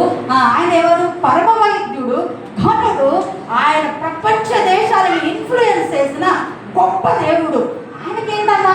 ఆయనకేంటి? ఆయన రాజ్యం పరలోక రాజ్యం కదా. అది కూడా విడిచిపెట్టకూడని భాగ్యమని ఎంచుకోగా ఈ భూమి మీదుగా దరిద్రుడిగా, వ్యసనాక్రాంతుడుగా, శరీరంలో ఏ రూపము లేకుండా ఆయన స్వరూపుడు తెలుసా. ఆయన రూపము అద్భుతమైనది. ఎలా ఉంటుంది? సామెతలకు అంటే ప్రసంగి పరమగీతంలో రాయబడుతుంది. ఏంటి అని అంటే, నీ ప్రియుల్లో ఉన్న గొప్పతనం ఏంటమ్మా అంటే, నా ప్రియుడు ధవళవర్ణుడు, రక్తవర్ణుడు, 10,000 మంది పురుషుల్లో ఆయన నడుస్తూ ఉంటే ఎలాగుంటాడు? పురుషుల్లో అంటే 10,000 మంది పురుషుల్లో ప్రత్యేకమైన వాడు, అతి కాంక్షణీయుడు, అద్భుతం నా ప్రియుడు. అలా అది పొగడడానికి అన్నమాట. అలాంటి మనసు నీకున్నదా అని కనుక్కోవడానికి ఆయన ఇవ్వవా? I love you, I gave you everything, can you give me? నేను అన్నీ ఇచ్చేసాను, కొంచెం ఇస్తావు. నేను ఎందుకు ఇస్తాను బ్రోవా? ఇది మన బతుకు కదా. ఇది కదా మనం అనుకుంటున్నాం. చాలా చోట్ల ఇది జరుగుతుంది అనమాట. ఆయన ఏమి ఇవ్వకుండా కాదు, ఆయన ప్రాణాన్ని ఇచ్చేసాడు. అది ఇచ్చి అంటున్నాడు, నేను నిన్ను ప్రేమిస్తున్నాను కాబట్టి ఇచ్చాను. నువ్వు నన్ను ప్రేమిస్తున్నావా? నా సంఘాన్ని ప్రేమిస్తున్నావా? నా బయట అల్లాడిపోతున్న స్టూడెంట్ తరం, యవ్వన పిల్లలు కదా. తర్వాత ఎలా ఉందట తెలుసా, కొంతమంది పిల్లలు ఇప్పుడు బైబిల్లో రాయబడి ఉంది కదా, ఎలా ఉన్నారు అని అంటే అక్కడ పెద్ద పెద్ద లోయ ఉండి, ఆ లోయ నిండా కర్రలుండి, ఆ కర్రలు మంట పెట్టేస్తే వచ్చే అగ్ని ఎంత గొప్పగా ఉంటుందో ఆ అగ్నిలోకి పడిపోవడానికి రెడీగా ఉన్నారు మన చుట్టూ ఉన్న తరం. నోవహు తరంలో కూడా అదే పరిస్థితి. ఆ తరము చచ్చిపోవడానికి రెడీగా ఉన్న, నరకానికి పాత్రలుగా ఉన్న ఆ తరాన్ని ఎవరైనా వెనక్కి లాగి పట్టడానికి ఎవరైనా ముందుకు వెళ్తున్నారు కదా, వాళ్ళ కోసం మీరు వెళ్తారా? అయితే వెళ్ళండి. వెళ్ళలేకపోతే వెళ్ళు వాళ్ళని పంపించండి. నా బిడ్డలందరూ నాశనానికి చాలా దగ్గరగా ఉన్నారు అని దేవుని వాక్యం సెలవిస్తుంది. అది అన్నమాట, దేవుడు సాక్రిఫిషియల్గా తన జీవితాన్ని ఇచ్చాడు, అంతే సాక్రిఫిషియల్గా మనల్ని ఇవ్వమని అడుగుతా ఉన్నాడు. సో కంటెంట్మెంట్ లైఫ్ కలిగి ఉండాలి, సాక్రిఫిషియల్ గివింగ్ ఉండాలి. ఏదైతే నువ్వు ఇస్తా ఉన్నావో హ్యాపీగా ఇవ్వాలి. లార్డ్, నువ్వు నాకు అంత సహాయం చేసావు, ఇంత ఇవ్వడానికి కృప చూపించావు. ఇంతకుముందు బ్రదర్ చెప్పారు కదా, ఏమని చెప్పారు, నాకు వచ్చేదంతా ఇచ్చేవాడిని. నిజంగా మాది ఎట్లా అంటే, నేను పాస్టర్ పిల్లని కదా, సేవకుల అమ్మాయి. మాకు పెద్ద సాలరీలు ఏమీ ఉండేవి కావు. 800 సాలరీ ఇచ్చేవాళ్ళు మా డాడీకి.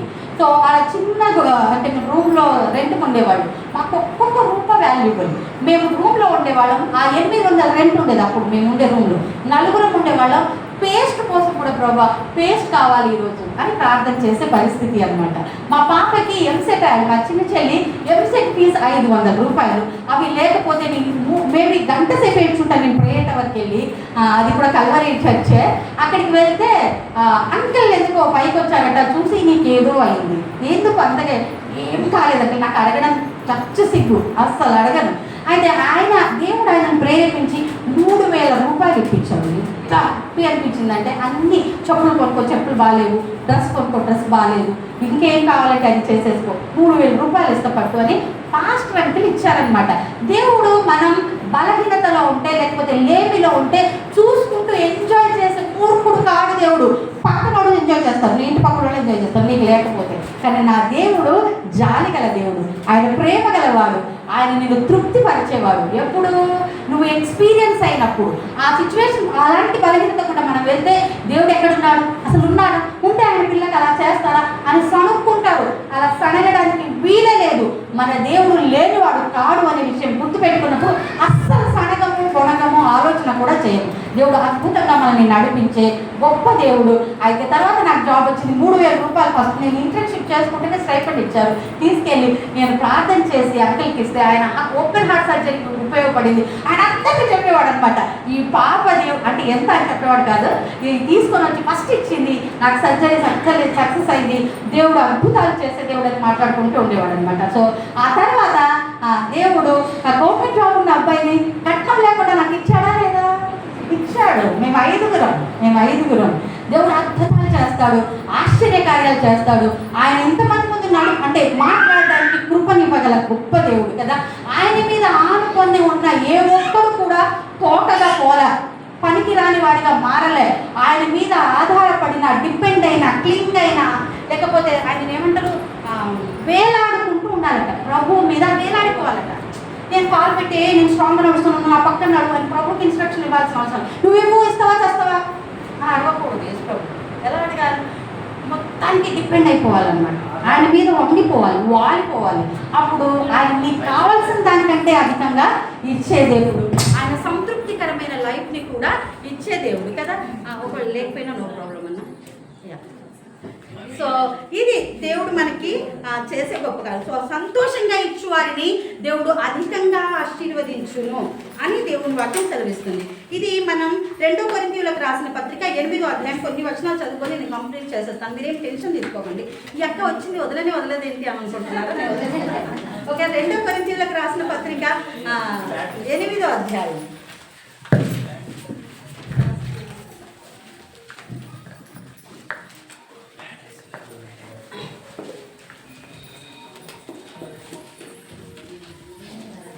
తీస్తున్నారా ఎవరైనా? అక్కడ చదువుతారా?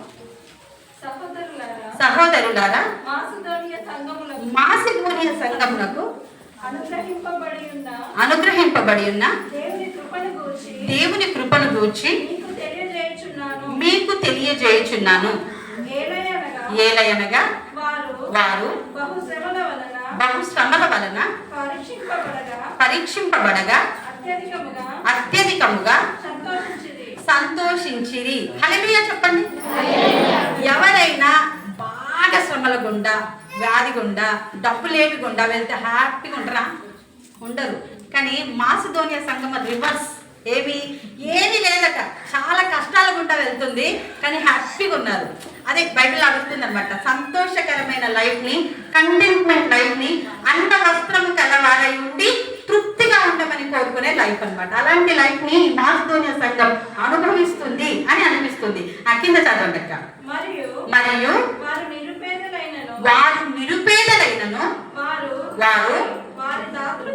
వారి దాతృత్వము బహుగా విస్తరించెను. బహు నిరుపేదలైనప్పటికీ దాతృత్వము బహుగా విస్తరించెను. సాక్రిఫిషియల్ గివింగ్ కదా, ఆనందకరంగా సంతోషంగా ఉన్నారు, సాక్రిఫిషియల్ గా ఇస్తా ఉన్నారు.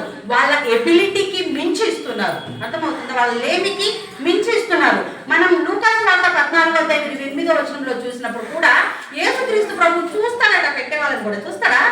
నిజమే చూస్తాడా? అక్క రోజు చూస్తున్నావు కదా పాపని, రోజు మనతోనే ఉంటుంది. ఒక్క నిమిషం. అయితే వింటున్నారా? మామూలుగా యేసు ప్రభు కానుక పెట్టిన డబ్బులు ఇచ్చే వాళ్ళని చూస్తాడా? చూడరా? చూస్తాడా అన్న? చూస్తాడు. ఎలా చూస్తాడో ఇక్కడ రాయబడింది. 14వ మార్క్స్ వార్తలో ఏముందంటే అందరూ వేసుకుంటూ పోయారట. చాలా కూడా వేశారట. ఒక విధవరాలు మాత్రం 2 కాసులు వేసింది. యేసు ప్రభు చెప్తాడు, ఈమె అందరికంటే ఎక్కువ వేసింది. అందరూ వాళ్ళకు ఉన్న దాంట్లో నుండి వేశారు, ఈమెకు ఉన్నదంతా వేసింది. అర్థమవుతుందా? అంటే రేపు మీ మొత్తం ఉన్నదంతా ఇక్కడ ఇచ్చేయమని నేను అడగట్లేదు. అర్థమవుతుందా అక్క? నేనేమంటున్నానంటే మనం ఎలాంటి మనసుతో ఇస్తున్నాము అనేది కావాలి అనమాట. అననీయ సఫీరా కూడా ఇచ్చారా లేదా? బైబిల్లో ఇచ్చారా? అననీయ సఫీరా ఉన్నారా? ఎవరికైనా గుర్తుకున్నారా వాళ్ళు? ఎవరు వాళ్ళు? భార్యాభర్తలు. ఏ సంఘానికి చెందిన వాళ్ళు వీళ్ళు? అపోస్తలుల సంఘం. అపోస్తలులు పాదాల దగ్గరికి వచ్చి అందరూ అప్పుడు సమానంగా పంచుకోవడం. ఇప్పుడు ఉంటే బాగుంది కదా, అలా మన కాన్స్టిట్యూషన్ లో పెట్టమని చెప్తే బాగుండు. ఎవరికి? అంబేద్కర్ గారికి. మీ దగ్గర ఎవరికైనా 100 ఎకరాల భూమి ఉంటే ప్యూర్లో ఉన్న వాళ్ళంతా పంచుకోవాలి. ఎంతమందికి ఎన్ని ఎకరాలు వస్తుంది? సూపర్ కదా, మస్తుండు సమానంగా. సో అప్పుడు అపోస్తలుల పాదాల చెంతకి పెట్టి వాళ్ళకున్న ఆస్తులన్నీ అమ్మేసి అందరూ సమానంగా పంచుకోవాలనుకున్నారట అనే లా అప్పుడు ఉండింది వాళ్ళకు. అయితే వీళ్ళు గొప్పగా అనిపించుకోవాలని అమ్మేశారు. అర్థమవుతుందా? తీసుకొచ్చారు. ఏం చేస్తారు వీళ్ళు చేసిన తప్పని? కొంచెం అంటే ఉంచుకోవద్దని దేవుడు అనుకుంటున్నాడా? మీరు తీసుకొని మీరు పండించినల్లా తీసుకొచ్చి ఇక్కడ ఇచ్చేయమంటున్నాడా? అలాంటిదేం లేదు. మరి వాళ్ళు అమ్మారు, ఇచ్చారు, కొంచెం ఉంచుకుంటే దేవుడికి ఏం పోయింది? వీళ్ళది ఏం పోయింది? అపోస్తలుది ఏం పోయింది? అక్కడ పనిష్మెంట్ ఎంత ఘోరంగా ఉండిందో తెలుసా మీకు? ఏం చేశారు? అక్కడికక్కడ ఇంత చచ్చిపోయారట కదా. ఇప్పుడు ఇట్లా బయట విన్నారు అనుకోండి, వాళ్ళకు భయపెట్టించి డబ్బులు తీసుకుంటారు అని అంటారు అనమాట. అవునా కదా? సో అక్కడికక్కడ చెప్పారు. ఎందుకు చెప్పండి అక్క, మీరు అందరూ ఆలోచించండి. అరే వాళ్ళ భూమి అమ్మేశారు, వచ్చిన డబ్బులు కొంచెం వాళ్ళు ఉంచుకున్నారు, కొంచెం తీసుకొచ్చి ఇక్కడ ఇచ్చేస్తారు. ఇచ్చేసినందుకు చనిపోతారా? మరి ఎందుకు చనిపోయారా లేదా వాళ్ళు? మరి ఎందుకు కదా? వాళ్ళు ఎంత తీసుకొస్తే వాళ్ళకి బాధ లేదు. ఇంత ఉంచుకున్నా మేము తీసుకొచ్చాం అని చెప్పి మేము మొత్తం అమ్మిందల్లా తీసుకొచ్చామన్నా అని చెప్పి తీసుకొచ్చారు. అబద్ధం ఆడారు. వాళ్ళ మనసు చెడిపోయింది అక్కడ. అర్థమవుతుందా? చెడిపోయిన మనసుతో, డాంబికముతో, అందరిలో హెచ్చింపబడాలనే ఉద్దేశంతో వాళ్ళ మనసు చెడిపోయింది, వాళ్ళ తలంపులు చెడిపోయినాయి, వాళ్ళలో గర్వంతో నిండిన ఆలోచనలు ఉన్నాయి. నన్ను పొగడాలి అనే ఆలోచన ఉంది కాబట్టి అయింది తప్ప మీరు తేలేదు అన్నందుకు దేవుడు ఏమీ చెప్పడు. ఎలాగివ్వాలట? సంతోషంగా ఇచ్చువారిని దేవుడు ఆశీర్వదించును, సాక్రిఫిషియల్గా ఇచ్చేవాడిని దేవుడు ఆశీర్వదించును, ఉన్న కొలది ఇచ్చేవాడిని దేవుడు ఆశీర్వదించును, దశమ భాగం ఇచ్చేవాడిని మలాకిలో ఉంటుంది అనమాట. ఆకాశపు వాకిళ్లను విప్పి పట్టజాలనంత విస్తారమైన ఇస్తాను దీవెనలు నేను కుమ్మరించే దేవుడు. ఆయన అద్భుతకరుడు, ఆశ్చర్యకరుడు. ఇలాంటి వాక్యం విన్న ఒక బాబు ఉన్నాడనమాట. నేను ముగించేస్తాను, భయపడకండి. సో ఆ బాబు ఒకరోజు వాళ్ళ మమ్మీ ఒక స్టోరీ చెప్పిందట. ఏలియాను సారెపాతు విధవరాల దగ్గర, అంటే మీరు ఏలియాని కాకులతో పోషిస్తాడు కదా దేవుడు. ఆ స్టోరీ చెప్పిన తర్వాత ఆయనకు 3 కొడుకులు, వాళ్ళ హస్బెండ్ చనిపోయారు. వీళ్ళ దగ్గర ఆస్తులు ఏమీ లేదు. చిన్న బాబు చాలా చిన్నవాడు, 1 year బేబీ. నిజం. అయితే ఏం జరిగిందంటే ఆయన ఏమైపోయిందంటే ఈ స్టోరీ ఇది చెప్పిన తర్వాత పెద్ద బాబు ఇదంతా ఏమని చెప్పిందంటే ఆ కాకులతో దేవుడు పోషిస్తాడు, మన దగ్గర డబ్బు లేనంత మాత్రాన మీరు భయపడకండి, తిండి లేదని ఏడవకండి, టెన్షన్ పడకండి, దేవుడు పంపిస్తాడు అని ఆమె చెప్తామంటే వాళ్ళ బాబు ప్రాక్టికల్గా ఇదంతా నిజమేనా మమ్మీ, మన దగ్గర డబ్బు లేవు, ఇప్పుడు ఆకలేస్తుంది, వాటర్ కావాలి, వాటర్ లేవు, అన్నం లేవు, దేవుడు పోషిస్తాడు అని అంటావేంటి? పెద్దోడు క్వశ్చన్ చేశాడు, 7-8 తరగతి పిల్లోడు. ఇంకొక రకం క్వశ్చన్ చేశాడు. చిన్నోడు మాత్రం నిజం నమ్మాడు. వాడికి ఏం తెలుసు, మమ్మీ ఏం చెప్తే నిజం కదా. సో మమ్మీ వాళ్ళకి నైట్ 10 అయింది, మమ్మీ ఆకలి వస్తుంది, మమ్మీ వాటర్ తాగండి, ఆగుతా దేవుడు ఇస్తాడు అని వీళ్ళు సంజాయిస్తూ ఉంటే నైట్ 12ంటికి పోయి ఆ బాల్కనీ దగ్గర నిల్చొని కింద చూస్తూ ఉన్నాడట బాబు. నిజం. చూస్తూ ఉంటే ఏం జరిగిందంటే ఒక అతను, ఆయన మేయర్ అనమాట, ఆ మేయర్ మొత్తం ఇన్స్పెక్షన్ కని వచ్చాడు. నెక్స్ట్ డే సీఎంఓ పిఎంఓ రానే ఉన్నాడు. సో అక్కడ రానే ఉంటే వాళ్ళ కోసం ఇన్స్పెక్షన్ చేసి ఎవరైనా బాంబులు పెడతారని చూస్తారు కదా, అది చూడడానికని వచ్చారు. అది చూసేటప్పుడు ఏం జరిగిందంటే ఈ బాబు పైన బాల్కనీ నుండి చిన్న ఇలాంటి పాప చూస్తూ ఉంటే ఎలా ఉంటుంది, ఏమైంది అన్నట్టు చూస్తారు కదా. ఆయన చూస్తారు, ఏ బాబు ఇప్పుడు ఏం చేస్తున్నావు, నైట్ అయింది, పోయి పడుకోపోతే, పడుకొని ఆకలిస్తుంది, మరి ఏం కావాలి, కాకి అన్నం తెస్తుంది అన్నాడట. కాకి ఎక్కడి నుంచి అన్నం తెస్తుంది రా, పోయి పడుకోపో. లేదు మమ్మీ చెప్పింది, కాకులతో దేవుడు అన్నం పంపిస్తా అన్నాడు, నాకు బాగా ఆకలిస్తుంది అన్నాడట. ఆయనకు చాలా బాధ వేసింది. అండ్ ఇంకొకటి, ఆయన బిలీవర్, మేయర్, దేవుడు నమ్మినవాడు. ఆయన స్టోరీ అర్థమై పైకి వచ్చి అసలు ఏం జరిగిందంటే, మమ్మీ ఇది చెప్పింది, మా డాడీ లేరు, మా దగ్గర ఏమీ లేదు, మేమేమి తినలే, పడుకొని ఉన్నారు లోపల, నాకు మాత్రం ఆకలేసి నేను కాకి కోసం చూస్తున్నా అన్నాడట. అరే నేనేం రా కాకిని, దేవుడు నన్ను పంపించాడు బేట అని చెప్పి ఆ నైట్ ఏ హోటల్కి వెళ్తే, 5 star హోటల్స్ నైట్స్ ఉంటాయి కదా, ఫారిన్ వాళ్ళు వస్తారని, సో ఆ హోటల్కి వెళ్ళి మంచి బిర్యానీ ప్యాక్ తీసుకొచ్చి వాళ్ళందరినీ లేపి తినబెట్టి, అంతకుముందు వాటర్ లేనిది ఇప్పుడు మినరల్ వాటర్ పెట్టించి, వాళ్ళకి కావాల్సిన చదువులకి ఫెసిలిటీస్ ఇచ్చి వాళ్ళని పోషించి పెద్ద చేసి, ఆయన ఫ్యామిలీ లేదట, ఆయనకి డబ్బులు ఫుల్గా ఉన్నాయి, గవర్నమెంట్ జాబ్ ఉన్న వ్యక్తి, దేవుడు సహాయం చేశాడు. హల్లెలూయా కదా. ఈయన ఏం చేశాడబ్బా, ప్రాక్టికల్గా రీజనబుల్గా ఆలోచించలేదు, ఉన్నది ఉన్నట్టు నమ్మాడు. అవునా కదా.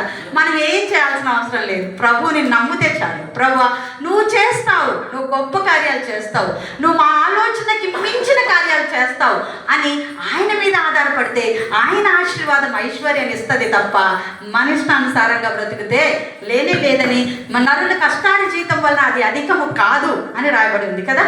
సో ఆయన కోసం మనం సాక్రిఫిషియల్గా బ్రతుకు ఆధారపడినప్పుడు దేవుడు మనల్ని చేస్తాడు. అయితే కొంతమంది ఇప్పుడు ఇవ్వాలి కదా, అందరు ఏమనుకుంటారో, అందరి మంది చూపించి అని చెప్పి ఖర్చు కోసమో చూపించడానికి కోసమో భూములు ఇల్లులు అమ్మేస్తూ ఉంటారు.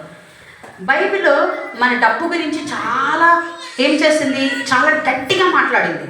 ఎలాగో ఎవరైతే బాగా ఆశపడతారో వాళ్ళు పొడుచుకొని చచ్చిపోతారో అని రాయబడింది. నిజమా కదా.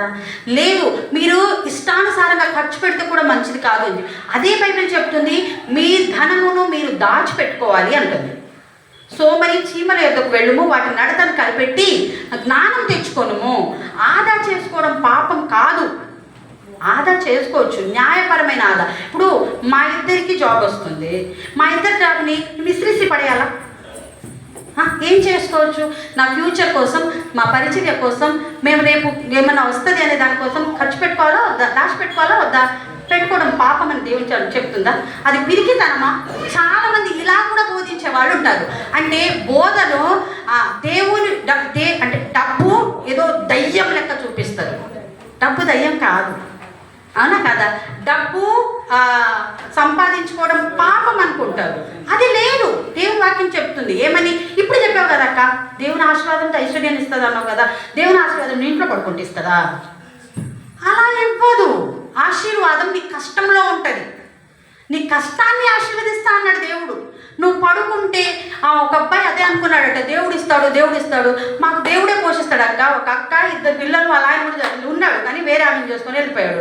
మాకు దేవుడు పోషిస్తాడని వాళ్ళు కూలీ చేస్తారు, అదే రోజు తినేస్తారు, హాయిగా ఉంటారు. ఇదేంటి? ఫ్యూచర్ కోసం ఏమైనా చేయాలి కదా, రేపు పిల్లల పెళ్లి కోసం ఏమైనా చేయాలి కదా. ఏం లేదక్క దేవుడు ఇస్తా అన్నాడు. అట్లా మూర్ఖంగా కూడా ఉండకూడదు. మనకున్న దాన్ని దేవునికి ఇచ్చేది దేవునికి, మనకిచ్చుకునేది మనకి, ట్యాక్స్కి మన ఖర్చుని ఎలా పెట్టుకోవాలో అలాగూ వాడుకోవాలని దేవుని వాక్యం చెప్తుంది. మనం చాలా వివేకంగా ఉండాలంటుంది. ఏంటి, చాలామంది రంగులకి పోతూ ఉంటారు అనమాట. అందరూ వస్తారు, పాస్టర్లు వస్తారు, వేరే వాళ్ళు వస్తారు, కొత్తగా శంకరన్న వాళ్ళు కూడా మా ఇంటికి వస్తారు. ఇంకా హడావుడి చేయాలి, అన్నీ కొనుక్కోవాలి అని అప్పు తీసుకొని వచ్చి కొనుక్కుంటారు. అప్పు తీసుకోకూడదు. అంటే తీసుకోవద్దు, అవసరానికి తీసుకోవచ్చు, కష్టపడి మళ్ళీ రిటర్న్ ఇచ్చేయగలగాలి. అవునా కదా? అవసరానికి మించి కొనుక్కోకూడదు. మరి ఖర్చు పెట్టేటప్పుడు 3 వర్షం మనకు అర్థం అవ్వాలి. మనకు అవసరమా, అది అంటే ఏమంటారు దాని తెలుగులో, అంటే లగ్జరీయా లేకపోతే నీడా, ఫెసిలిటీయా? ఈ 3 అంటే మనం లగ్జరీ కోసం పోతున్నామా? అంటే లగ్జరీ కోసం అంటే చూపించుకోవడం కోసం, విలాసవంతంగా బ్రతకడం అంటే నీకు ఉన్నప్పుడు బతుకు, వద్దన్నారు ఎవ్వరు. కానీ లేనప్పుడు విలాసవంతం కావాలి అని అంటే నువ్వు పక్క నుండి ముంచాలి. పక్క నుండి ముంచితే తప్ప నువ్వు విలాసంగా బతకలేవు. అవునా కదా? పక్క నుండి ముంచడం దేవుని చిత్తం కాదు. అవునా కదా? సో విలాసమా, అవసరతనా, ఇవి చూసుకొని కొనుక్కోవాలి. మనం చాలాసార్లు అక్కలు మనమైతే నిజం, ఏ షాప్కి వెళ్తే మంచి చీర కనిపిస్తే అప్పుడే కొనాలనిపిస్తుంది. లేకపోతే అక్క కట్టుకుని వచ్చింది కాబట్టి రేపు నేను కూడా కట్టాలి అని అనిపిస్తుంది. బంగారం పెట్టుకొచ్చింది, అబ్బా లాకెట్ మస్తు నచ్చింది, రేపు నేను కొనుక్కోవాలి అంటే ఇప్పుడు బంగారం రేటు బాగా పెరిగిపోయింది. ఇప్పుడు రేపు పోయి మీ ఆయన టార్చర్ పెట్టావు, ఆయన ఏదో ఒకటి అమ్మాలి, లేకపోతే లోన్ పెట్టాలి, నీకు కొనిచ్చేయాలి, బాగానే ఉంది. కానీ ఇంట్రెస్ట్ పెరిగిపోతే రేపు బంగారం ధర పడిపోయింది అనుకో, పరిస్థితి ఏంటి? వేసుకోవాలి. అవునా కదా? అందుకనే కష్టం అవుతుంది. సో మనకు అవసరమా కాదా, మనకి ఇప్పుడు ఇది బతకగలమా బతకలేమా అనేది చూడాలి అనమాట. అలా కాకుండా మనం విలాసవంతానికి పోతే ఉన్నది కాస్త ఊడ్చుకుపోద్ది. అవునా కదా? ఉన్నది కాస్త పోద్ది. రేపు మనకు పిల్లలు ఉన్నారు, వాళ్ళ భవిష్యత్తు కోసం దాచిపెట్టమని దేవుని వాక్యం చెప్తుంది అనమాట సామెతల గ్రంథంలో. అవునా కదా? సో ఖర్చు విషయంలో మనకు సదుపాయాలకు కావాలా, అవసరతలకు కావాలా, విలాసాలకు కావాలా అనేది నేర్చుకోవాలి. మనం కార్లు, ఇల్లులు, మొబైల్ ఫోన్స్, పార్టీలు. ఇప్పుడు ఈ ఫోన్ నాది 12,000, చాలా సంవత్సరాల క్రితం కొన్నా, 5 సంవత్సరాల నుండి వాడుతున్నా. మా వాళ్ళని చూసుకుంటే ఏంటి పెడితే ఇది కూడా వాడతారా? ఇది కూడా వాడతా. అంతకుముందు వరకు ఈ ఫోనే ఫస్ట్ ఫోన్ నాది. ఏం ఫోన్ ఇది? ఏమంటారు కదా, ఫోటోలు తీసే ఫోన్, స్మార్ట్ ఫోన్ అన్నా కదా. అంతకుముందు డబ్బా ఫోన్ చిన్న. అప్పుడు కూడా అన్నారు మీరు ఇట్లాంటివి కూడా వాడతారా? అట్లాంటివి కూడా వాడతాం, ఏం పర్వాలేదు, నాకు ఫోన్ వస్తుంది పోతుంది, ఉంటే చాలుగా అన్నా కదా. ఇప్పుడు మేము ఫోన్లలో, వాట్సాప్లలో పంపాలి కాబట్టి కొనుక్కున్నాను, నీడ్. ఇది వచ్చిన రోజులు వాడుకుంటాం, మొత్తాన్ని పనిచేయని రోజు కొత్తది కొంటా. అవునా కదా? అంతేగాని ఇప్పుడు మా పిల్లలు అడుగుతారు మాకు ఐఫోన్ కావాలి. ఏముంది ఐఫోన్లో? అసలు ఐఫోన్లో ఒక్కటి కూడా దొరకవు. అవునా కదా? లేకపోతే మనం ఏమంటారు, దీంట్లో పాస్వర్డ్ మర్చిపోతే మనం ఇంకా తీయడానికి వీలే లేదు. ఐఫోన్లు కావాలి. ఐఫోన్ ఎంత? 1,70,000, 2 లక్షలు. 2 లక్షలతోనే ఫోన్ వస్తుందా? దీంతో ఫోన్ రావట్లేదా? మా నాన్నది 800 ఫోను, నేను ఫోన్ చేస్తే ఎత్తుతున్నాడు. అంటే ఏంటన్నట్టు, 800 ఫోన్ అన్నా, 1,00,000 రూపాయల ఫోన్ అన్నా, ఫోన్ వస్తుంది, ఎత్తాలి, మనం చేయాలి, దాంట్లో ఫోన్ని ఫోటోలు పెట్టుకోవాలి. ఇదేగా మన నీడ్, మన అవసరత సర్వ్ అవుతుందా లేదా చూసుకోవాలి తప్ప అప్పుడు వాళ్ళు కొన్నారు కాబట్టి నేను కొనాలి, ఇది దేవుని చిత్తం కాదు. అర్థమవుతుందా అమ్మా? సో మన విలాసాలకి పోకూడదు, కానీ అవసరతలకి బ్రతకాలి. అప్పుడు మనం ప్రజెంట్లో ఉంటే చాలు. మనకి ఎంత ఉందో అంత, ఏదో అంటారు కదా, అంత చీర చాపాలట. మనకున్న పక్కన వాళ్ళ కోసం మనం మెడకోసుకోవద్దు. అర్థమవుతుంది అక్క? అది చేయాలి. నాకు ఆ సామెత తెలియదు. సో అది చేయాలన్నమాట. సో అది కదా, అది దేవుని వాక్యం చెప్తుంది మనకి. అవునా? అయితే మనం కొన్నాం అనుకోండి, వాళ్ళని చూసుకున్నాం, దానికి మెయింటెనెన్స్ మామూలుగా ఉండదు. నేను 12,000 ఫోనే కొనుక్కున్నా, అది పడిపోతే 12,000 దాన్ని బాగు చేయించడానికే కావాలి. మా కంపెనీ ఒక కంప్యూటర్ ఇచ్చింది ఇలాంటిది, 1,00,000 రూపాయలు దట. మా బాబు ఇలా నీళ్ళు పోసాడు, దాన్ని బాగు చేయించి 1,00,000 కాదు 95,000 అది. దాన్ని బాగు చేయించడానికి 1,00,000 కావాలన్నారు. అర్థమైందా నా బాధ? కొన్నది 95,000, అది బాగు చేయించాలంటే 95,000, అది 1,00,000 రూపాయలు కావాలట. ఇంకా 5,000 బాగిస్తేనే బాగా అవుతుంది అనమాట. అంటే ఎంత కాస్ట్లీ కొంటే అంత మెయింటెనెన్స్ ఎక్కువగా ఉంటుంది. కార్ కూడా అంతే. కార్లో కొనాలి అంటే చాలా పెద్దది కొనవచ్చు. మా జూనియర్ వాళ్ళు చాలా సార్ ఎప్పుడు అంటూ ఉంటారు, మా జూనియర్స్ అందరూ 20 లక్షల కారు కొన్నారు. 25 లక్షలట రాజు అని అతను ఇంజనీర్, తనకంటే జూనియర్. మేము 6 లక్షలది కొనుక్కున్నాం. మేము 4 పడుతున్నాం దీంట్లో. 20 లక్షలు 20 మంది ఏం కూర్చోరు, 5గురే కూర్చుంటారు. సో ఇప్పుడు మనకి ఎంత కావాలి అనేది కావాలి, అవునా కదా? మనం ఉన్న దాంట్లో సంతృప్తిగా ఉండి దాన్ని ఏం చేయాలి, ఇంకా ఇతరులకి ఎలా చెప్పగలం, ఇతరులకి ఎంత యూజ్ అవుతుంది. ఇప్పుడు మేము ఉన్న 6,000 కార్లని 6 లక్షల కార్ని కొనుక్కున్నాం. మిగిలింది కదా లేని వాళ్ళకి ఇస్తున్నాము, ఎంతో కొంత మాకున్న దాంట్లో ఉండి. బట్టలు లేని వాళ్ళకి ఇస్తున్నాము. దేవుడు ఇవ్వమన్నది అది. నువ్వు ఒక్కడికి వచ్చింది కాబట్టి మొత్తం విలాసంగా బతికి ఇక్కడ చచ్చిపో, అక్కడికి వచ్చే ప్రాణి కర్ర పట్టుకొని నిల్చుంటాడు. యేసు కర్ర పట్టుకొని నిల్చుంటాడు. సో దేవుడికి అంటే ఎలాగో ఎక్కడ ఏ విధంగా ప్రవర్తించాలో అది కావాలి అనమాట, అవునా కదా? సో ఖర్చు విషయంలో జాగ్రత్త. పక్కన వాళ్ళ కోసం మనం ఖర్చు చేసుకోకూడదు, మనం అప్పులకు పోకూడదు, హంగులకు పోకూడదు. దేవుని వాక్యం సెలవిస్తుంది. పొదుపు చేసుకోవడం మంచిదే, అయితే పొదుపు కోసం మనం ఆకలితో చావకూడదు. అర్థమవుతుందా అమ్మ? ఈ పొదుపు గురించి మా ఊర్లో ఒక ఎమ్మెల్యే, ఆయన క్రిస్టియన్ కాదు, హిందూ. ఆయన ఏం చేశారంటే బొడ్రాయి పండుగ అంటారు కదా, ఆ పండుగకి వచ్చాడు. బొడ్రాయి పండుగకి వచ్చి ఎమ్మెల్యే గారు మీరు కొన్ని మాటలు మాట్లాడి 15 లక్షలు పెట్టి కట్టించాము. ఈ కట్టించిన వాళ్ళు అంటే దేవుని నమ్మిన సర్పంచ్ ఆయన బాధ అనిపిస్తుంది వాళ్ళకి. ఇది ఎక్కడికి పోవాలా, మా డబ్బుతో అది కట్టించాల్సి వస్తుంది అని బాధపడి ఏదన్నా మాట్లాడండి, వాళ్ళు డైరెక్ట్ మాట్లాడారంటే అటాక్ చేస్తారు వాళ్ళంతా, అవునా కదా? ఊరోళ్ళందరిది కదా ఆ డబ్బు. సో గ్రామ పంచాయతీకి వచ్చేది. సో మాట్లాడమంటే ఆ హిందూ అతను మాట్లాడుతున్నాడట, ఈ బొమ్మలో ఏం లేదు, ఇది రాయి మాత్రమే. అర్థమవుతుందా? దీనికోసం 15 లక్షల రూపాయలు పెట్టాల్సిన అవసరమే లేదు. ఎందుకు పెట్టాల్సి ఉండే? మీ పిల్లలు చదువుకోవడానికి ఒక కమ్యూనిటీ హాలో లైబ్రరీనో పెట్టించుకోవాల్సి ఉండే. మా అమ్మ తన ముసుగు అమ్మి ఏమంటారు దాన్ని, గొర్రె పిల్లల్ని కొని వాటికి 3 పిల్లలు ఈనేది, వాటితో ఎక్కువ చేసి నన్ను చదివించింది. డాక్టర్ అయ్యాను, నేను ఇప్పుడు ఎమ్మెల్యే కూడా అయిపోయాను. మా అమ్మ ఏ గుళ్ళోకి పోయి ఏదేదో చేయలేదు, ఎన్నో కొబ్బరికాయలు కొట్టలేదు. అలా చెయ్యకండి అని చెప్తుంది. దాంట్లో ఏమి లేదని వాళ్ళకు కూడా తెలుసు, అర్థమవుతుందా? సో వాళ్ళ ఏమి లేని దానికోసం మనం కొట్టుకొని చావకూడదు. పొదుపు చేస్తే పిల్లలు పెద్దోళ్ళు వస్తారు, వాళ్ళు సమాజానికి సంఘానికి ప్రభావితం చేసే వాళ్ళుగా మారుతారు. మనం కష్టపడవచ్చు, మన పిల్లలు కూడా కష్టపడాలి. ఎలా పడాలి? అఫీషియల్గా కష్టపడాలి, అవునా కదా? వాళ్ళ పొలాల్లో కాకుండా వైట్ కాలర్ జాబ్ సంపాదించుకొని వాళ్ళు ఏం చేయాలంటే దేవుని పనిని సర్వ్ చేయాలి, అవునా కదా? పని చేయాలి. పని చేస్తూనే వాళ్ళు సంతోషంగా బ్రతకాలి. ఇది పొదుపు చేసుకోవచ్చు అని దేవుని వాక్యం సెలవిస్తుంది. పొదుపు కోసం దేవుణ్ణి ఇచ్చేది ఇవ్వకుండా మానకూడదు. దేవుడికి ఇవ్వాలి, నీకు మిగిలిన దాంట్లో నుండి పొదుపు చేసుకోవాలి. ఇది దేవుని మాట మాట్లాడుతుంది అన్నమాట. సో ఇవన్నీ సామెతలు 6, 11, 12 వచనాలు. తర్వాత సామెతలు 30:25, 10:25లో పొదుపు గురించి చాలా అద్భుతంగా రాయబడి ఉంది. ఈ అక్క ఏంటి కొత్త మాట్లాడుతుంది అనుకుంటున్నారా? చాలా ఇప్పుడు అన్న అంతకుముందు మొత్తం ఇచ్చేసాను అన్నారు. ఈమె ఇవ్వకండి అన్నానా నేను? ఇవ్వండి, కొంచెం దాచిపెట్టుకోండి, అది మీ పిల్లలకు కూడా ఉంచుకోండి అని దేవుని వాక్యం సెలవిస్తుంది. కనుక అలాగూ ప్రభు కోసం జీవించి అదేంటి నోవా ఫ్యామిలీని గుర్తుపెట్టుకుందాం. ఆమె గురించి ఎక్కడ రాయబడలేదు. మనం చాలాసార్లు అనుకుంటాం అనమాట, మా గురించి చెప్తే ఏంటి, మా ఆయన ఎప్పుడు ఆయన గురించే చెప్పుకుంటున్నాడు. చెప్పుకొని ఏమవుతుంది? దేవుడు లేకపోతే మన క్యారెక్టర్ అక్కడ ఉన్న సమాజానికి చెప్తుంది. మనం ఎవరికి నేను ఇట్లా అని గల్లా వేసుకొని చెప్పుకోవాల్సిన అవసరం లేదు. నువ్వు బ్రతికింది, నువ్వు చనిపోయిన తర్వాత అందరూ మాట్లాడుకుంటారు. సో మన వెనకాల వచ్చేది ఒకటి, మంచి పేరు, ప్రభువు నమ్మిన జీవితము.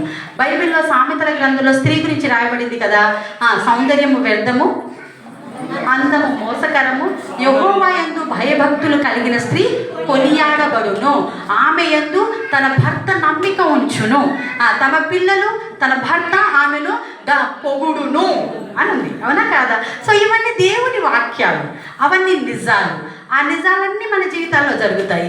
దేవుడు అలాగూ మనలందరినీ దీవించి ప్రభు కోసం నిలబడడానికి, సాక్షిగా నిలబడడానికి వాడుకొనును గాక. ఆమేన్. Thank you.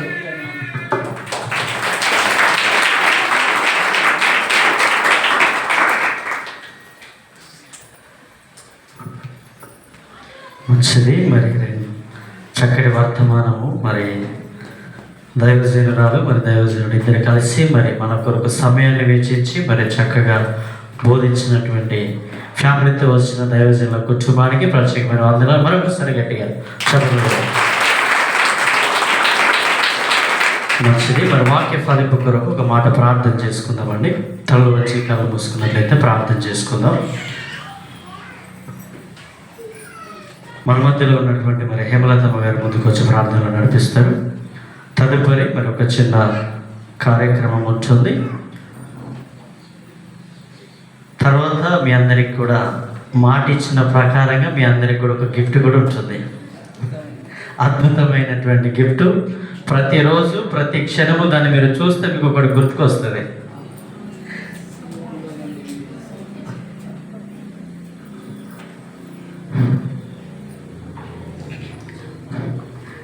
ప్రార్థన చేసుకుందామండి. మమ్మల్ని మిక్కిలిగా ప్రేమించిన మా ప్రియ పరలోకపు తండ్రి, కృపా కనికరం గల దేవా, మహాగణుడ, మీకు వందనాలు స్తోత్రాలు చెల్లించుకుంటూ ఉన్నాం తండ్రి. అయ్యా మరి ప్రభా ఈ యొక్క ఆగస్టు 15న మరి ప్రభా ఫ్యామిలీ రిట్రీట్ చేసుకోవాలని మరి తండ్రి ఆలోచన పెద్దలకు ఇచ్చినందుకు వందనాలు చెల్లిస్తూ ఉన్నాం. అదే రీతిగా మేమందరం కూడా ఈ రిట్రీట్ కొరకు నాయన మీ సన్నిధిలో మొరపెట్టినప్పుడు తండ్రి అద్భుతంగా నాయన దైవజనులను మీ ఆత్మాభిషేకం ఇచ్చి మా మధ్యలోకి పంపించినారు నాయన. మీ పాదాలకు వందనాలు తండ్రి. అదే రీతిగా మరి సంఘములో బిడ్డలందరినీ కూడా నడిపించినారు. కుటుంబాలుగా నాయన భార్య భర్తలుగా మీరు నడిపించిన విధానాన్ని బట్టి కూడా వందనాలు చెల్లించుకుంటా ఉన్నాం ప్రభా. అయ్యా మరి మీకు వందనాలు నాయన. మరి చెప్పబడిన వాక్య భాగాన్ని బట్టి వందనాలు చెల్లిస్తూ ఉన్నాం ప్రభా. అవును తండ్రి నాయన, నువ్వు కుటుంబమును మా ముందు పెట్టి ఉంటున్నారు. అలాగనే ఉదయం యెహోషువ గారి కుటుంబమును మా ముందు పెట్టి ఉంటున్నారు తండ్రి. అయ్యా మరి మేము క్రైస్తవ బిడ్డలంగా ఎలా జీవించాలో మా యొక్క ప్రభా మరి మాకు ఇచ్చిన దాంట్లో నుంచి మీకు ఏ రీతిగా మేము ఇవ్వాలో, మేము మా కుటుంబాల కొరకు ఏ రీతిగా పొదుపు చేసుకోవాలో, ఏ రీతిగా నాయన మీ యొక్క ప్రభా మా భక్తి జీవితంలో మీ చిత్తానుసారంగా నడవాలో మాకు నేర్పించిన విధానాన్ని బట్టి వందనాలు చెల్లిస్తున్నాం తండ్రి. అయా ప్రభావితమైన వాక్యం మా హృదయాల్లో ఫలించినట్లు కృప చూపించండి. పరిశుద్ధాత్మ దేవ మీరు మాలో కార్యం చేయండి నాయన. అయ్యా మీకు వందనాలు చెల్లిస్తూ ఉన్నాం తండ్రి. మరి ప్రభా మరి శంకర్ సార్ గారిని నాయన మరి అమ్మగారిని మీరు ఆశీర్వదించి దీవించండి. వారి ఉద్యోగాలను ఆశీర్వదించండి. మంచి ఆరోగ్యాలు దయచేయండి తండ్రి. అయ్యా ఇంకా బహుబలంగా మీ పరిచర్యలో వాడుకోమని ప్రార్థన చేస్తూ ఉన్నాం తండ్రి. అయ్యా వారికి ఇచ్చిన సంతానాన్ని బట్టి కూడా బాబుని బట్టి వందనాలు, వాళ్ళ తల్లిగారిని బట్టి వందనాలు. అయ్యా కుటుంబంతో సహా మరి నేను నా కుటుంబంలో నా ఇంటి వారిని యెహోవాను సేవించదమని ప్రభా నాయన యొక్క నాయన మరి స్టేట్మెంట్ని వారి జీవితాల్లో మీరు నాయన ఫలింప చేసినందుకు వందనాలు చెల్లిస్తున్నాం తండ్రి. అలా ఉన్న మేమందరం కూడా మరి ఈరోజు ఆ యొక్క వాక్యాన్ని మా చేతిలో పట్టుకొని మరి అది మా జీవితంలో నాయన అది జరుగునట్లు మేము ప్రార్థించి మా జీవితానికి అన్వయించుకునే కృప అనుగ్రహించమని మీకే సమస్త మహిమాగలత ప్రభావాలు చెల్లించుకుంటూ మా ప్రభు అయిన యేసయ్య నామమున అడిగి వేడుకొని పొంది ఉన్నాము తండ్రి.